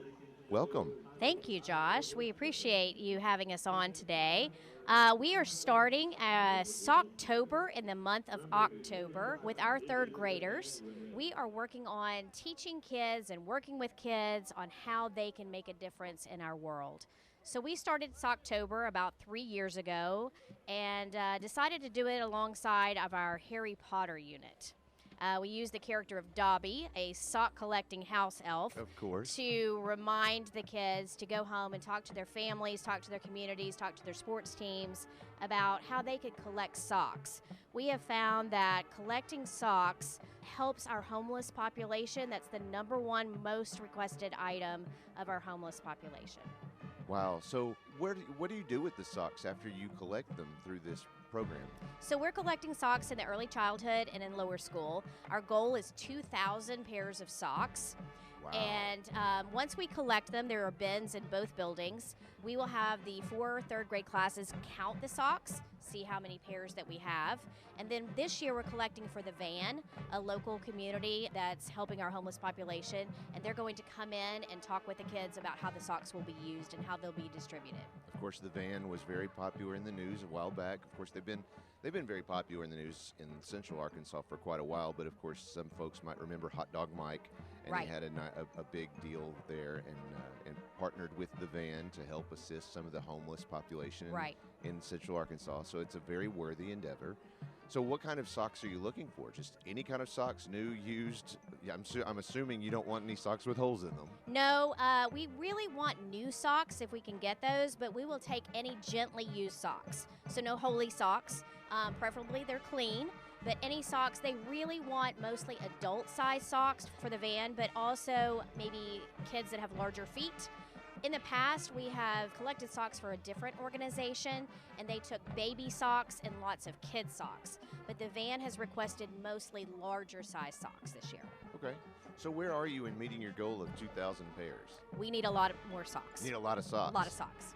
So if someone were to say show up at next week's football game with some socks, could they drop them off with someone there? Is there a box? That would maybe? be great. We could have a box, box or a for the bin? socks at the football game. That would be great. Okay, we'll try and get something out there. So if you can't make it by the lower school or the ECS this week, bring a pair of socks or a whole bag of socks to the football game, and we'll have a box out there somewhere maybe. And we also have a little friendly competition with a local school that's near Pulaski Academy to see maybe which school could get more socks. Who so is that? That would be Fulbright Elementary. Okay. Fulbright Elementary. I think they're going down. Yeah, well, hopefully so. Hopefully so. But all of the socks are going for a good cause. They're all going to the van. But if we can have a Sure. little friendly competition to help our kids realize that even as third graders, second graders, first graders, they can make a difference in their community, then that's a win for everyone. Of course, we were talking earlier about the idea of this. Not really sure who came up with Socktober, but we found out about it. Of course, I found out about it years ago from Kid President. Kid President was definitely instrumental. A couple of years ago when we started Socktober, we were using Kid President kind of as our spokesmodel. We would show videos and kind of how he came up with the idea or how he jumped on board with the Socktober campaign, and the kids really liked that. If you're not familiar with Kid President, of course, just look him up on YouTube. He is delightful, inspiring, motivational, and funny. Yes. Just a funny the kids kid. love his messages. He has daily ideas to kind of start the day Oh, wow. for the kids to watch, and it really starts the day off on a good note. How neat is that? That sounds like fun. Well, thank you so much for joining me. Well, thank you for having me. And folks, bring those socks in. Yes. Turn them in the lower school. Friendly or the ECS. competition. The more socks, the better. There you go. All right. Thanks so much again. Folks, we'll be right back with some statistics and some scores from around the 5A conference. You're listening to Pulaski Academy Bruin Football on 101.1 FM, The Answer.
Pro Irwin Stadium in Beebe, Arkansas, where the Pulaski Academy Bruins are leading the Beebe Badgers 35-7. I'm here with Brooks, our statistician, has joined me to provide us with his insights and some figures and whatnot. Well, I think so far it's been a pretty exciting first half. It's kind of started out a little bit slow, but it seemed like the Bruins caught fire there right at the end of the quarter or end of the half, and it so far they're doing pretty good. The band's playing right in the middle of it. We tried to time it so that the pre-recorded episode would go while the band was playing. Unfortunately, they just putting on quite a show here, and they're scooting up closer to us. Okay. But I just do your best and see what you can get out to the audience. They're just blowing right into my ear. Anyway, let me say tonight been real busy. I know in the years past I hadn't done any defensive statistics, so I tried to incorporate that tonight. So I've been really getting with it tonight. But anyway, awesome. But let's go over some of the offensive statistics. So far, Braden Bratcher is 11 of 22 for 210 yards with 0 interceptions, which is really a good first half for him. On the receiving side there, we have Mason Cobb has 2 catches for 16 yards. Then we have Merritt Jones, 1 catch for 10 yards. And then we have J.D. White. He's got 3 receptions for 106 yards and 2 TDs. And one of them, if you'll recall, right there at pretty close to the end of the second quarter, was a 94-yard touchdown catch and run. And like I said, it only took 13 seconds instead of 1 second. But anyway, that was really a fun play to watch there. And then also we have Andrew Cobb. He has got 1 catch for 20 yards. Nate Cummins, 1 catch for 13 yards. And we have Jaden Kelly, 1 catch for 18 yards. And then we have Hudson Henry. He's got 2 catches for 22 yards. And you know what? I think I've I think I messed this up. Got him in the wrong category. But anyway, he's had an outstanding night tonight. Yes, he has. He's got 2 touchdowns. Let's see, in the rushing category, we have I've got it here, 14 carries, but that's not really right. That's incorrect. Like I said, I misplaced it and got it in the wrong category. But we'll kind of go over some of these that I do know. Braden Bratcher's got 4 carries for 66 yards. And then we have Jaden Kelly. He's got 6 carries for 21 yards and 1 touchdown. And then the touchdown category, I do know that Hudson's got he's got two touchdowns tonight, and I've got him down for 49 yards rushing, but I don't think that's quite right. But anyway, so the totals here are all kind of messed up. But anyway, stuff happens. That's okay. It's been a fun first half, and we're going to send it back to break right now. We'll be back with the second half when the Bruins are going to be receiving the ball. And we'll see you back here at Pro Irwin Stadium in Beebe, Arkansas.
Welcome back to Bro Irwin Stadium here in Beebe, Arkansas. It's a beautiful evening. The temperature is right under 60 degrees, and the teams are hustling back on the field to get ready for the second half. We actually have a couple more minutes to work with here, so we've brought Brooks back in here to give us some defensive stats. So what do you got for us? Okay. Let me say this. A lot of times when they run that dead T formation, it's just a big mass of humanity running through the line, so sometimes it's really hard to pick out actually who made the tackle, but so far we've done the best we can here. So I have, in the first half, we have Chris Connell. He's got 7 tackles. I didn't break these down as far as assists or just, We'll leave that to the we'll let that be to the other guys, but if I thought 2 players were on tackle, I gave them a tackle each. But anyway, like I said, we got Chris Connell. He's got 7. We got Matthew Huggs. He's got 2 tackles. Jake Terry there in the center line. He's got 4 tackles. Zach White, he's got 3. Then we have Richard Griffith. We've got him credited with four tackles. Bennett Perkins also has 4 tackles. And then Blake Titus, we got him credited with 3 tackles. And then the big winner in the first half was Shinkawa. He's got 10 tackles. 10, yes. And then we have Thomas Bond with 1 tackle. Wesley Coleman, he's an offensive lineman, but he was in there on one of the 4th down stands, and he was in on 1 tackle there. Did you happen to catch who jumped on that ball for the fumble recovery? We were trying to figure that out up here. No, I didn't get that one. And then we have Grant Pino. He's got 2 tackles.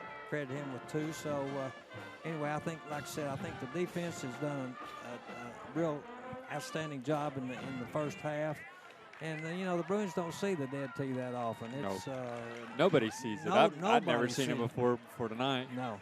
Well, and for as much has been thrown at him, as you said, when that mass of humanity is coming at you from the other side over and over and over again.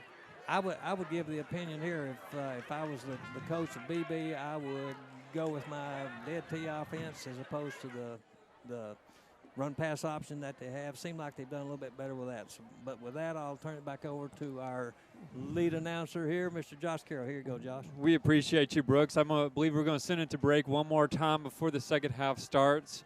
We'll be right back here at Bro Irwin Stadium in Beebe, Arkansas. Join us for the second half, folks. That'll work. Hey, make this 30, would you?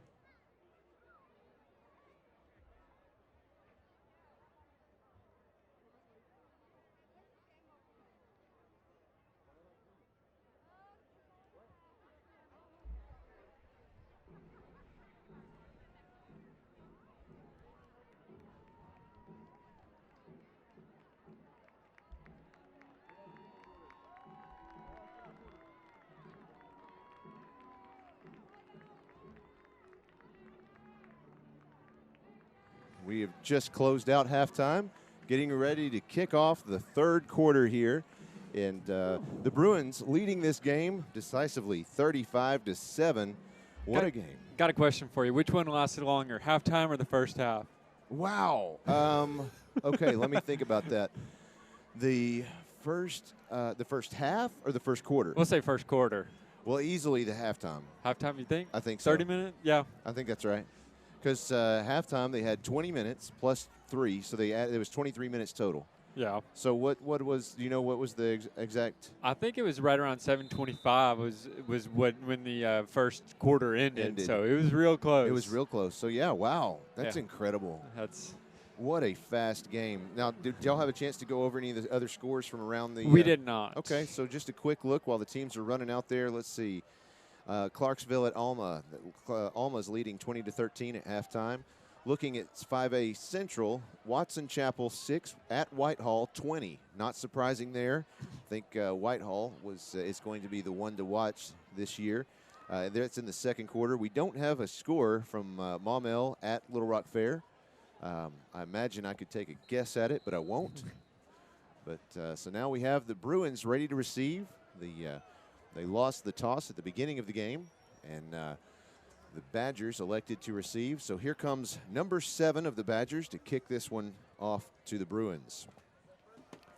The Bruins will field it. Number 32 himself, that's Fuda Shinkawa, will take that onside kick. at the Bruins 46-yard line. And that's where they'll start their next offensive drive.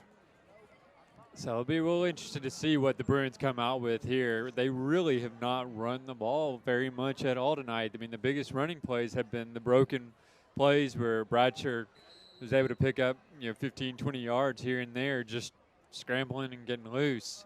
I wouldn't be surprised to see him send Kelly up the middle and just see if he can pick up 10, 15 yards here and there. I would not be surprised, but this time he has not only Kelly, but he has Woods back there with him. There's the snap. Handoff goes to Kelly. He runs to the right side. He makes it to the 50, and he's still on his feet to the 45. The 40 is where he runs out of bounds, and there's a flag on the play. They threw a flag on number 71 for the Bruins. That's Wesley Coleman. That was a pancake block. I'm not sure how they threw a flag. He just pushed the defender down and came on top of him. I guess they're going to get a holding there, but I don't know. I mean, he came in and just leveled the defender, but the referee saw something a little different. As they do at times.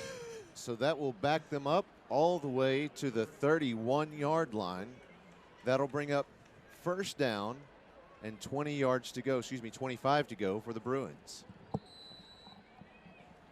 That's interesting. Here's the snap. Kelly in the backfield. Play action, looking to pass. There's the pass. It's intended for number 4, Merritt Jones, but no good. It dropped at his feet. That was Mason Cobb on the throw there, and that might explain the. He didn't quite decide. He couldn't decide if he was going to go to Henry or Jones there, and he threw somewhere between the two. But that certainly explains the miscue. That's not the type of thing you see Bradshaw do. No, it's not, and that's the earliest in the game that I think that we've seen Cobb come in the quarterback position this year. Now we have Bradshaw back in the shotgun. He's going to pass behind the line to Kelly, and he's going to still be on his feet at the 45, the 40, the 35, the 30. He's going to make it all the way. The 15, the 10, the 5. Touchdown Bruins, and there are no flags on the play. 11:32. Let me try that again, folks. That's 28 seconds off the clock. They said there wouldn't be math. They said there wouldn't be math. Now, that went from a play that looked like it might be a little trouble for the Bruins because Jaden Kelly had to grab that ball by the fingertips. If he hadn't, that was a lateral pass. Now, that was a live ball. Just some insight from our rules expert on the team. That's John Gorman, letting me know that Wesley Coleman was laying on him, and you can't lay on him. That's considered holding. So 11:32. Here's the snap. There's the kick, and it looks good. Yeah, good kick. So now the Bruins lead 42-7 with 11:32 remaining on the clock. We'll be right back. You're listening to Bruin Football on 101.1 FM, The Answer. Is it? The Badger football team would like to thank and recognize their corporate sponsors for the 2018 football season. Jacksonville Steel, First Security Bank, Ozark Biomedical, Exxon Tiger Mart, Griffin Reynolds and Storage, Double B's Conoco, Winslow Holdings, LLC, Ameriprise Financial and Beebe, Simple Simons, stop by for the game, Edwards Cash Savings, Costco Supermarket, Vehicle Titles Incorporated of Beebe, and Custom Material Designs of Beebe. Please express your thanks to each of our corporate sponsors. And the Beebe School District would also like to recognize the 2018 at Bro Irwin Stadium. 11:32 remaining in the third quarter. The Bruins leading this one 42-7 against the Beebe Badgers. The halftime show was very entertaining. We had both bands play for us. We had the Beebe Badger band came out and played on the field, and of course the Bruin Brigade played from the stands. Always good to see them on the road. That last scoring drive for the Bruins was a 2-play, 69-yard drive that resulted in a 69-yard touchdown lateral by Bradshaw to Jaden Kelly. It took 26 seconds off the clock. Thank you to Brooks Beasley for those stats. There's the kick, this time high up into the air off of the foot of Clay James. It's fielded at about the 15-yard line, and he's got a man who's going to take it. Whoa, and Clay James getting the tackle himself. That's not often you see the kicker make the tackle. Unless, of course, that kicker also plays cornerback. That's right. Or maybe safety. I can't remember which. He's a secondary player, and he's very good at it. He very well is. So Well, the ball basically ended up back where it might have had they did do an onside kick. that's true. Yeah, so now the Badgers have the ball in Bruin territory, but only on the 46-yard line. First down and 10, 11:01 and counting on the clock. Of course, we do have the sportsmanship rule in effect. That's why the clock is counting. A handoff from Alex Boyce is complete, and it's run straight up the middle along the far side of the field. About a gain of 3 yards. That'll bring up second down and 7 yards to go. Yeah, there's Clinton Wilson on the stop there. He's had a pretty good game tonight. They're not shying away from their what they normally do. They're still running it. So here comes the snap. He's got 2 receivers to his right side, 1 in motion, 1 tailback on the left. Now he has 2 receivers on the left side. There's the snap, looking to pass. Pass is out there. It was intended for number 8. That's D'Angelo Sims. And it was broken up this time by number 34, Blake Titus. he looked like he wanted to try to get his hands fully on that ball, but he was only able to get 1 paw on it, but that was enough. So that'll bring up 3rd and 7, 9:50 and counting. Now, if he had gotten his hands on it, he was going for 6. Yes. I mean, there wasn't anyone that was going to stop him because everyone else was going the other direction already. They're taking their time to get out of the snap. 8 seconds on the play clock. Out of the huddle, excuse me. He has 1 receiver left, 1 right. There's the snap. He's looking to pass. The pass is out there, and it's complete to Taylor Boyce, and he is stopped at the 20-yard line by number 32. That's Fuda Shinkawa. Brooks told me that apparently Fuda had 10 tackles in the first half that he'd counted. Wow. Now, I think the Boyce brothers might have run that play a few times in the schoolyard. What do you think? I think they probably have. As he they knew, were very comfortable brother with knew that. exactly where the other brother was going to be when that ball was in the air. Other brother Darrell now in the shotgun. There's the snap. Handoff goes to brother Boyce. And he makes about a 5-yard gain to the 15-yard line. Stopped this time by number 29 of the Bruins. That's Richard Griffith, and number 32, Fuda Shinkawa, and number 36, Bennett Perkins. Oh, and that play before was the first time we've seen two pass attempts by the Badgers in this game. Under center, movement from the Badgers before the snap. Looks like it was number 58. It does. Got a little too antsy. Yep. 8:16 on the clock and counting.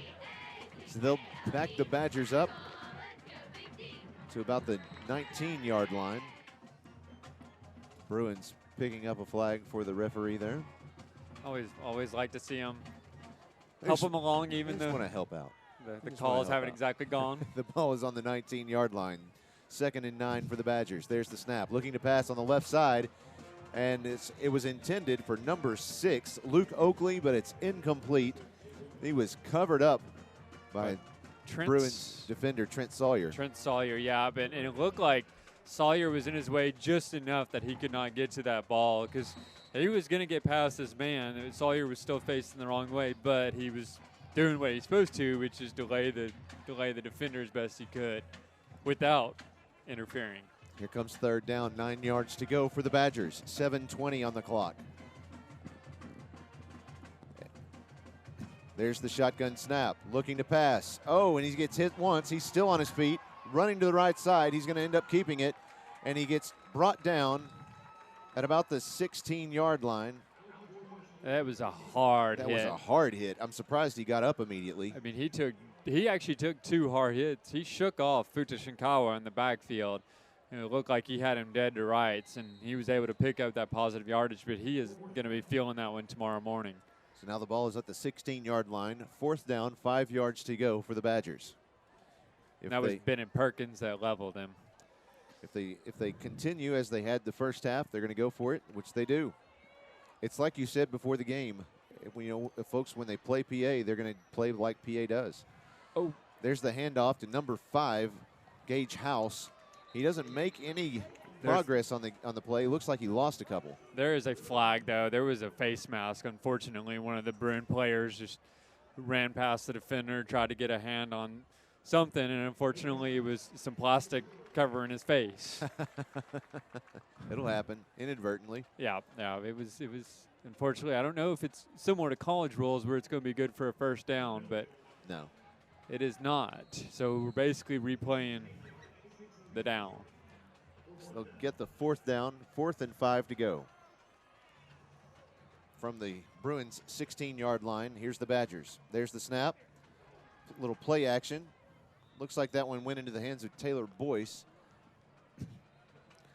And it is not good for the first down. So about 3 yards shy. Another big stop by the Bruin defense. We've seen that a couple times tonight inside the red zone. And wow, a handful of players, Fuda Shinkawa, Blake Titus, and Chris Connell all combined for that tackle there. They're padding those stats tonight, aren't they? They most definitely are. I think they all kind of looked at what happened last week and they said, no, I want a piece of that action. Yeah. They said Fuda has an equation named after him. I want something. We're going to have to come up with something for Chris Connell. He keeps showing out tonight. Yep. Under 5 minutes remaining in the 3rd quarter. Here comes the snap. Snap goes directly to Woods. Running to the left side of the field. He's at the 20. He runs out of bounds. He lost his balance there. He didn't get hit. He did have a defender immediately to his right, but he was kind of tiptoeing along the sidelines and ran out of bounds at about the 20-yard line. But that was good for about a 7-yard gain. That'll bring up 2nd down and 3 yards to go. And at that point, the clock just keeps ticking, even though he did go out of bounds because of the sportsmanship rule. That's right. Now you have 3 in the backfield. You've got number 1, Mason Cobb, Woods. There's the snap. Snap goes to Cobb. He's fighting his way up to the 20. Made maybe a yard gain. Yeah, about a yard gain. That'll bring up 3rd down and 2 yards to go. He made a couple of defenders miss there. That was a good effort by him. Pick up the positive yardage that he did. You know, homecoming's just a couple of weeks away, and if he can dance like that on the dance floor, then he's going to be the star of the show. Do you think they'll allow him out there? Is he going to be part of the court? Can he wear his uniform out there? Hey, I think, again, if he can dance like that, who can tell him no? Now the Bruins are looking to the sidelines to get the play. It's hard to tell who's going to be the quarterback. You've got Mason Cobb out there. Next to him is Woods. Cobb's going to keep it. He's going to throw. It was intended for Henry, who was waiting for him at the 22-yard line. It's no good. Goes right through Henry's hands. Looks like he was defended by number 2. That's Callie Neal. Yeah, Cobb's got to be a little frustrated with this. That's the 2nd time he's overthrown a receiver there. And again, Hudson Henry's tall, but it was just a few inches above his head. I mean, he had running room, and it's probably going to be good for that first down. So 4th and 2. And they're going for it. Of course. Now he's got 3 receivers on the left, 2 right. Here's the snap. Snap. And he's going to pass. It's complete to J.D. White. He's at the 30, the 35, the 40, and he's brought out of bounds at the 42-yard line by number 3. That's Jonathan Turner. It looks like it was number 50 for the defense. He was able to get out of his grasp, and it looked like it was going to be close whether he was going to get the first down, and he was able to get away and get clean and clear there.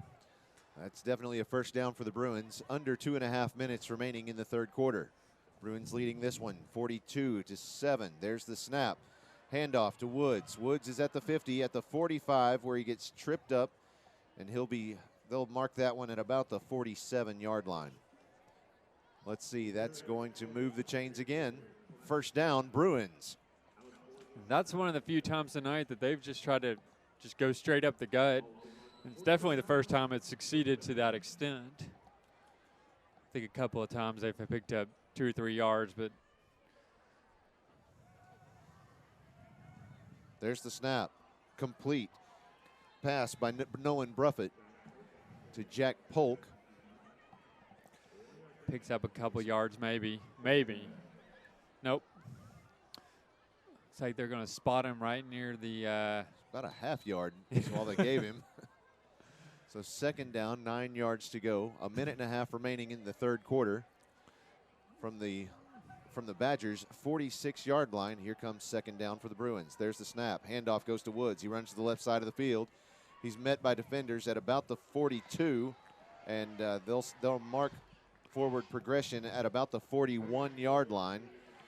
That's about a 3-yard gain. Third down, 5 yards to go. Oh, and that was Wesley Coleman on the left side that was able to push the defender off and give the running back just enough room to pick up the 4 or 5 yards that he was able to. That was Beebe's Callie Neal with the tackle. Under a minute. 47 seconds and counting on the clock. Here comes the snap to Bruffett. He has two twins on either side. There's the snap, looking to pass. He's got lots of time. The pass is up. It's into the hands of Dylan Allison.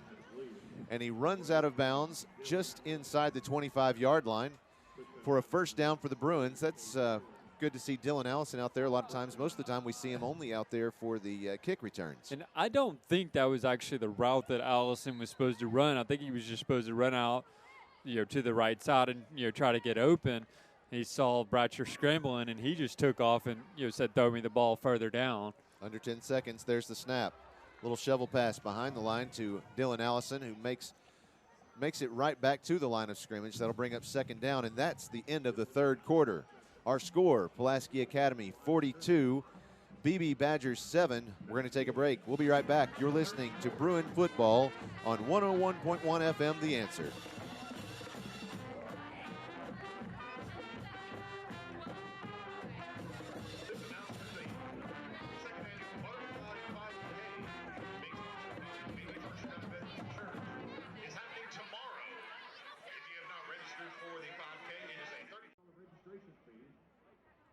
Registration will open tomorrow morning at 7 a.m.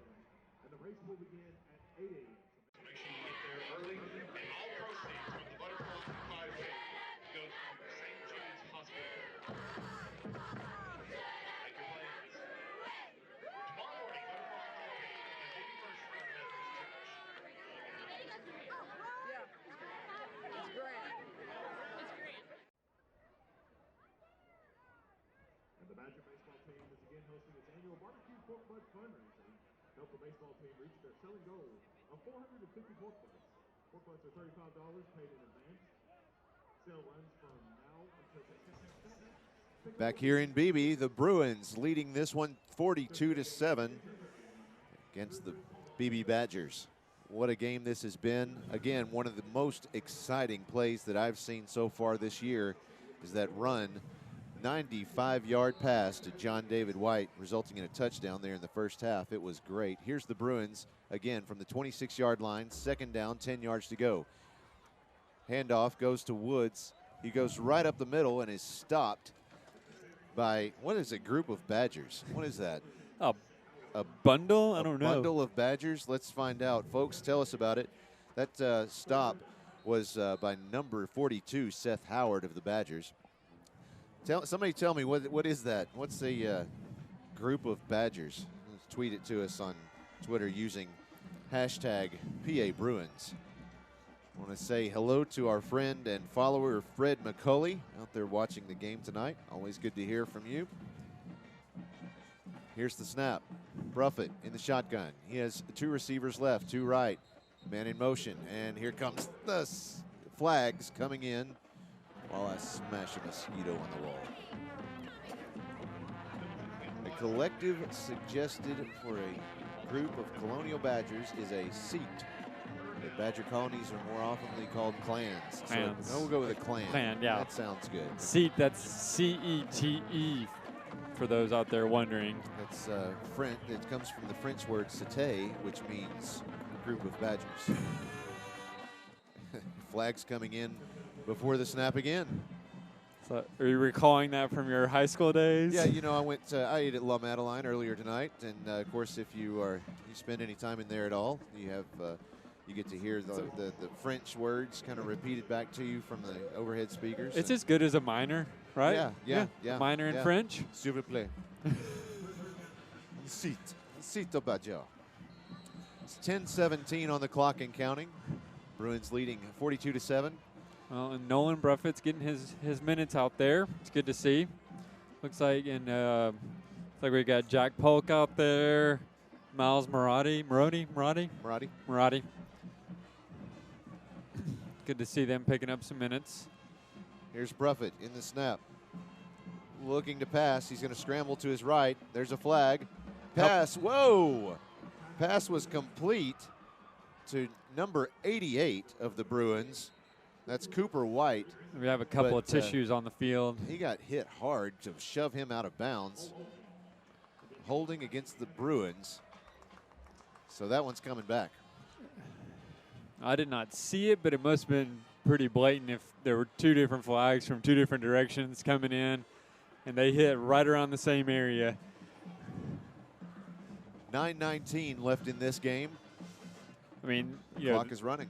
And the thing is the clock runs during the play. The clock runs even though there's a penalty. It keeps running. So that's right. I mean, I'm not saying they want it to. Is that?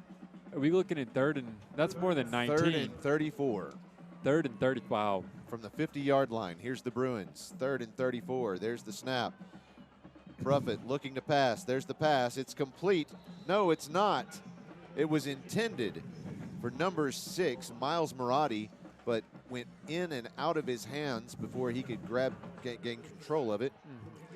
Just a bit out in front of him. I mean, you want to see him come up with it, but it's not one that is just really expected to get just because it was so far out in front of him.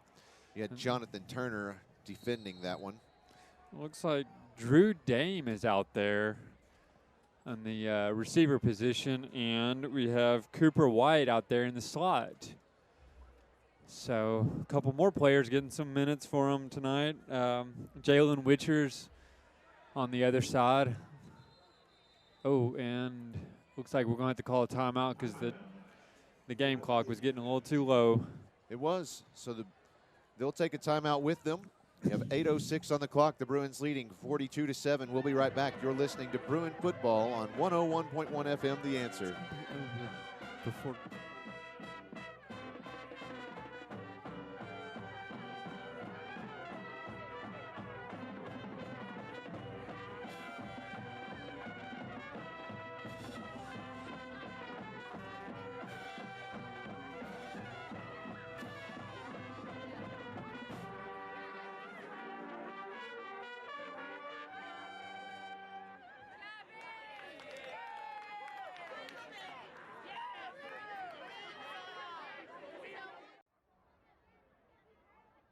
We're still waiting for the Bruins to break their huddle on the far side. By the way, the junior Bruins beat Watson Chapel last night. Get this one, 38-0. Shut out Watson Chapel. That's something to be happy about.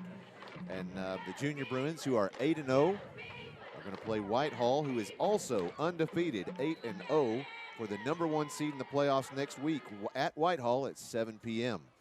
So that is going to be a junior matchup to watch. Wonder how they decide who gets home field. They flip a coin. 8:04, and there's the toss. It's complete. Whoa, complete to Jack Polk, and then he has a little lateral. It's a hook and lateral. Hook and lateral to number 88, Cooper White, I think that was. Looked like it.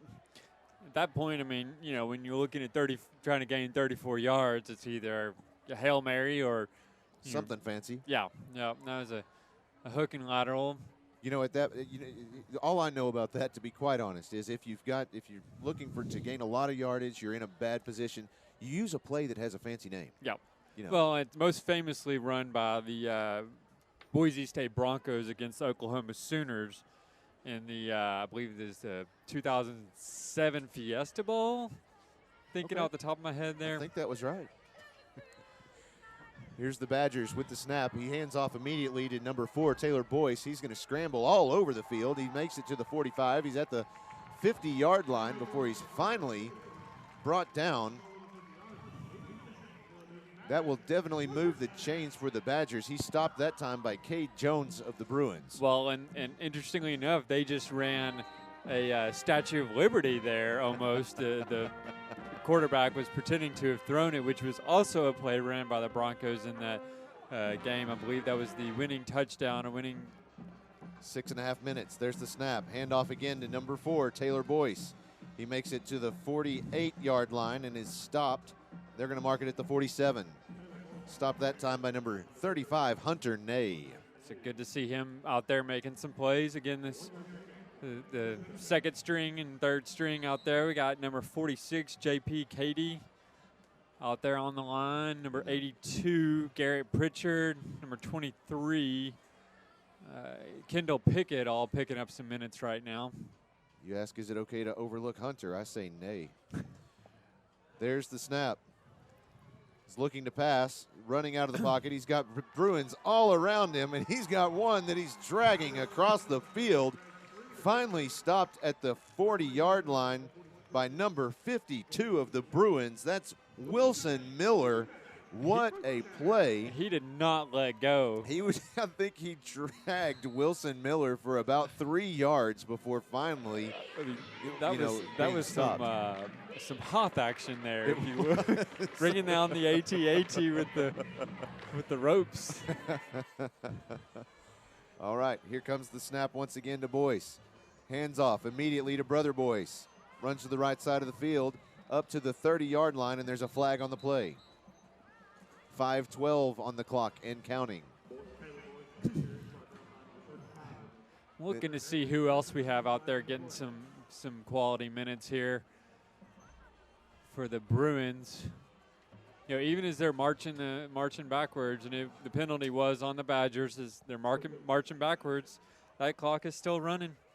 Looks like they're going to end up right at the 47-yard line of the Bruins. It's going to give them first down and 17. At this point, the quarterback's in shotgun formation with only one back next to him. And he's dropping back to pass, looking downfield, trying to find his man. He sees number 42 and overthrows him just a little bit. That's Seth Howard. Seth Howard, whose name we called several times. Unfortunately, he appears to be hobbling off. He's on his feet, but he looks like he kind of tweaked his ankle a little bit, it looks like. That's got to be frustrating for him. We wish the best for him. He's still on his feet, but they're probably going to get him to sit down very quickly. Yeah. 4:01. There's 4 minutes even on the clock. 42-7. Here comes the snap to Boyce. Boyce, handoff. Nope, he's going to pass it. Oh, and it's intended for number 6, Luke Oakley. It's incomplete. When you see plays like that, and that's 2 plays in a row that he's threw just a little high, but it's still, a catch that the receiver probably should have come down with, that makes you really appreciate someone like J.D. White, who, not only made that catch in the first half and, by the fingertips, but then took off for those extra 85 yards for the touchdown after the catch. So really, really appreciate it after. Here comes the snap. Boyce to throw. It's caught by Boyce. Brother Boyce. And he is stopped at about the 43-yard line. That's not enough to give them even enough to get back to the original line of scrimmage. That was Zach Terry on the hurry. He was able to force the quarterback to get in, and he was able to get in there and make the quarterback get rid of the ball. And J.P. Cady on the stop there. So now the Badgers are looking at the sideline. Wait, we have a flag. Apparently we had a flag, but it's waved off. Okay. I'm guessing one of the white hats dropped it on the ground on accident. Maybe have restarted the clock by now, but third down, 13 yards to go for the Badgers. 2:58 and counting now on the clock. Here come the Badgers. 3rd and 13 from the Bruins 43-yard line. Boyce hands off to number 5 this time. That's Gage House. He runs to the right side of the field and is wrapped up at the 42-yard line. It's about a gain of 1. Stopped by number 31, Sam Ryans. It was a good job wrapping up the receiver there. He looked like he might get loose. He was able to dodge one defender, but not the second one. So that's where the Bruins will take possession of the ball. 2:13 and counting on the clock. They have the ball at their own 42-yard line, 1st and 10. Real quick, I'd like to thank our team out here, executive producer Michelle Ward, director for this game. Well, we don't have a director out here. Our video producer is Christina Carroll. Our studio producer, Zach Thomas. Audio producer on site, Chris Amsler. Our statistician is Brooks Beasley. And that handoff was to Carter Beerbaum. The Bruins now have the ball. That was a 4th down failed conversion, by the way. And Beerbaum does not make any. In fact, he loses the yards there. So it's 2nd and 11 at the 39-yard line of the Bruins. He's wrapped up by number 2, Callie Neal of the Badgers. Under a minute and a half to go for the Bruins. Here comes the snap in from the shotgun. There it is. Little handoff to number 26. Jalen Witcher runs to the right side of the field, and he is finally brought down at the 50-yard line. It's a gain of about 8 yards. It's a good effort there by Witcher to pick up as many yards as he did.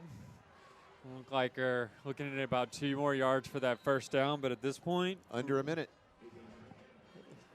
Let's see. They'll have to snap it at least once. Yeah. 18 seconds on the play clock. 47 seconds on the clock. And 10 seconds, close to 10 seconds on the game clock. Or on the play clock. Play clock, I'm sorry. Now they scramble up to the line. 4, 3, 2, 1. Snap it. There we go. Handoff goes to Woods. He makes it right back up to the line of scrimmage and maybe gains a yard. But that is going to be the last play of this game. They're going to let this one dwindle down. 15 seconds remaining. The Bruins going to take this one home. 42-7 against the Beebe Badgers. What an exciting game this has been. We'll be right back to talk over some of the game and look forward to next week. You're listening to Bruin Football on 101.1 FM, The Answer.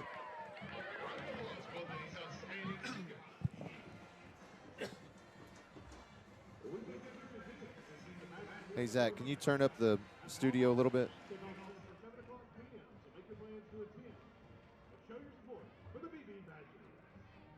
Hope everybody has a safe drive home. Go Badgers!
welcome back to Bro Irwin Stadium, where the Bruins are going to take this one away.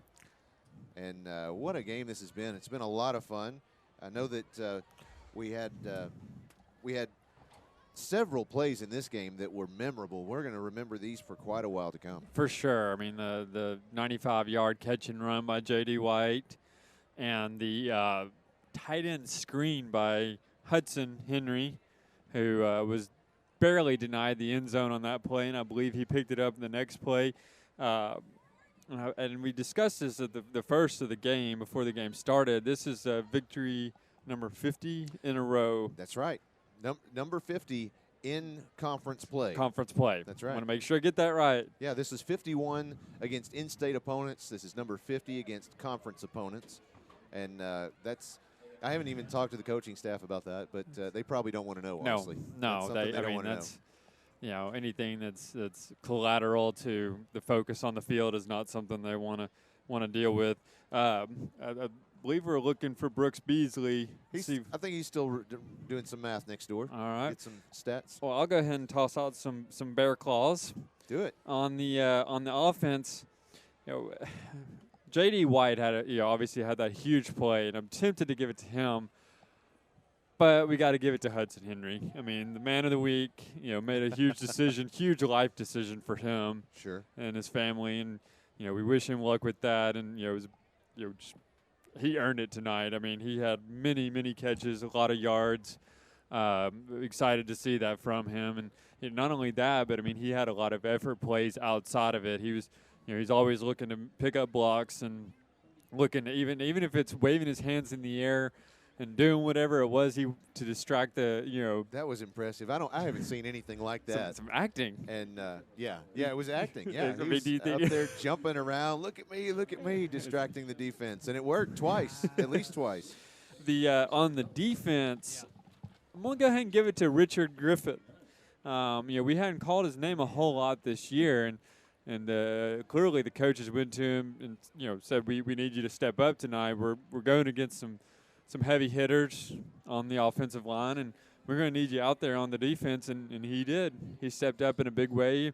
I don't know how many tackles he had, but I called his name, especially early on in the game when it really mattered before it got into the sportsmanship rule. But he was making the big plays when he needed to, and I wouldn't be surprised to see him back out there some more after that performance. That's right. I think I heard Brooks on the microphone. Are you there, Brooks? Nope. We'll try you again later. Hey, there he is. Hey, I'm back here. Hey. It's hard because we can't see him tonight, but okay, we're kind of in one room and y'all are in another one, aren't you? You can lean out the window. Yeah, we can see out the window. There you go. You. Well, tell us about what are some of the impressive statistics you saw tonight? Well, I finally got Hunter Henry's all corrected up, I think. Hudson? Dadgummit. Well, I tell you what, Chris and I were talking about this. We need to blame that on Mark Henry and Jenny Henry for naming him HHH. Yeah. Xavier. Yeah, Xavier Henry. I'm going to start calling him Xavier Henry. We Anyway. need to find out what his middle name is. Yeah, okay. Anyway, Hudson, he had, let me see here right quick. He had 6 catches for 76 yards. Wow. That's not bad. A little over 11 yards a catch. Total offense, we had, 478 yards. In the passing category, we had a total of 16 receptions for 367 yards. And then rushing, we had 15 carries for 111 yards. So tonight, that was more in tune with what we normally see with Pulaski Academy. They always have, to me, they always have a lot more passing yards than they do rushing yards. Now tell me one more time, how many yards passing or receiving did Henry have? I've got him for a total of 6 catches for 76 yards. That's funny. Get this. Last week, on the official stats, he had a total of 7 catches for 76 yards. I'm noticing a trend. Yeah, absolutely. And, of course, Pulaski Academy, before this game at least, was averaging 46 points per game. They were averaging 22 points allowed. Looking at the score, the final score, 42-7. That's right in there, and it's going to increase and decrease both of those margins. They were rushing. They were total offense yards per game was 539 on average, and then averaging 178 rushing yards, averaging 361 passing yards, and so far still haven't seen a punt this season. Last season we did see one. Well, I'm going to be honest with you. It'll be a rare exception if we do punt. Like we had last year, we only had one punt. Yeah. And that was in the championship game. Kind of going back a little bit more to the passing or receiving category to complement Hudson, we had J.D. White with 4 catches for 132 yards. And then we had, we had Jaden Kelly. He had 2 receptions for 87 yards. And, really, we've always talked about this. Everybody's going to be double teaming Hudson. So that's where J.D. White's going to really shine for us. He's going to be the other go-to receiver. Sure. But anyway, those are our 3 main receivers for tonight. In the rushing category, the main rusher was Braden Bratcher. He had 4 carries for 66 yards. And, of course, all those are on scrambles. But anyway, I think all in all, the Bruins had a real good night tonight. And next week we'll see what Parkview's got. Last year they held us. We had to kick a field goal in the last part of the ball game to win the game, and so yes, we did. It's going to be a good rematch this year. That's right. Next week, Friday, we will be at Pulaski Academy, another home game for us, hosting Parkview, the Parkview Patriots, and so that will be another great game. Just a reminder, we got 2 things going on next week. We have the new families from PA, the event that got postponed after the rain. Or inclement weather, yeah. And then what was the night for the JA Fair game? Yes, yeah. And then what was the other? It's Pink Out. Pink Out. Yeah, Pink Out. And one of the other things that I think we're trying to put together is Socktober. You heard Leanne Bennett talk about that during halftime. So if you can stop by, someplace and bring some socks, we're going to have a box out there for you to drop some socks in there, and that's going to go to a great cause. And plus, it's going to help out all the 4th graders, so they're going to. My daughter was extremely excited about it too. She first thing she said to me one of the days this week when I got home, "Daddy, it's Socktober." Folks, if you don't know who Kid President is, you might have heard the halftime interview, and you haven't heard of him before. Do yourself a favor. The next time you're feeling like you don't want to go to work, or you don't want to finish your homework, or whatever it is you don't want to do, go look up YouTube, find Kid President Motivation, and just search for that. Trust me, you can thank me later, and it's well worth it. And I got one more question for you guys. Is this the shortest game that y'all can remember full game? Yeah. Yeah, it is. Absolutely. Yes, it is. It's one of the shortest. When you get in a sportsmanship rule, the clock just really rolls, and it does make for a short ball game. Well, and it's like I told Holter, after halftime tonight, it doesn't really matter if, the way that the Badgers play football. It doesn't matter if we had gained the sportsmanship rule or not in the second half, just because their style of football is keep it running right up the middle, get those 3 to 5 yards at a time, and then the clock continues to run that whole time. And it's up the middle. It's never towards the sideline, so they're never going out of bounds. No, and so that's, it's like we were talking about earlier, is the fact that first quarter was ridiculously short, and there was no sportsmanship rule then. So, it's under a 2-hour game. I think we officially ended this one at 8:59 p.m., so like 1 hour, 59 minutes. And the Bruins winning this one 42-7. I think that's it. Or do you have anything else? Just stay safe out there, folks. For anyone that's in town for the big Razorback game tomorrow, stay safe, stay dry if you can. Hopefully, they can get that in. And well, that's all I got. All right. Well, folks, thanks for joining us as always, and thanks to everyone who helps put this together. We had several cameramen out tonight. If you were watching the live stream, we have Popeye Williams, we had Grant Swindle, and we had Mr. Nathaniel Bird out there on another camera, so we want to thank them as well as everyone else here in the press box. For everyone related with PA Live, I want to thank you for listening and thank you for watching. You've been listening to Bruin Football on 101.1 FM, The Answer. Good night, good luck, and 73.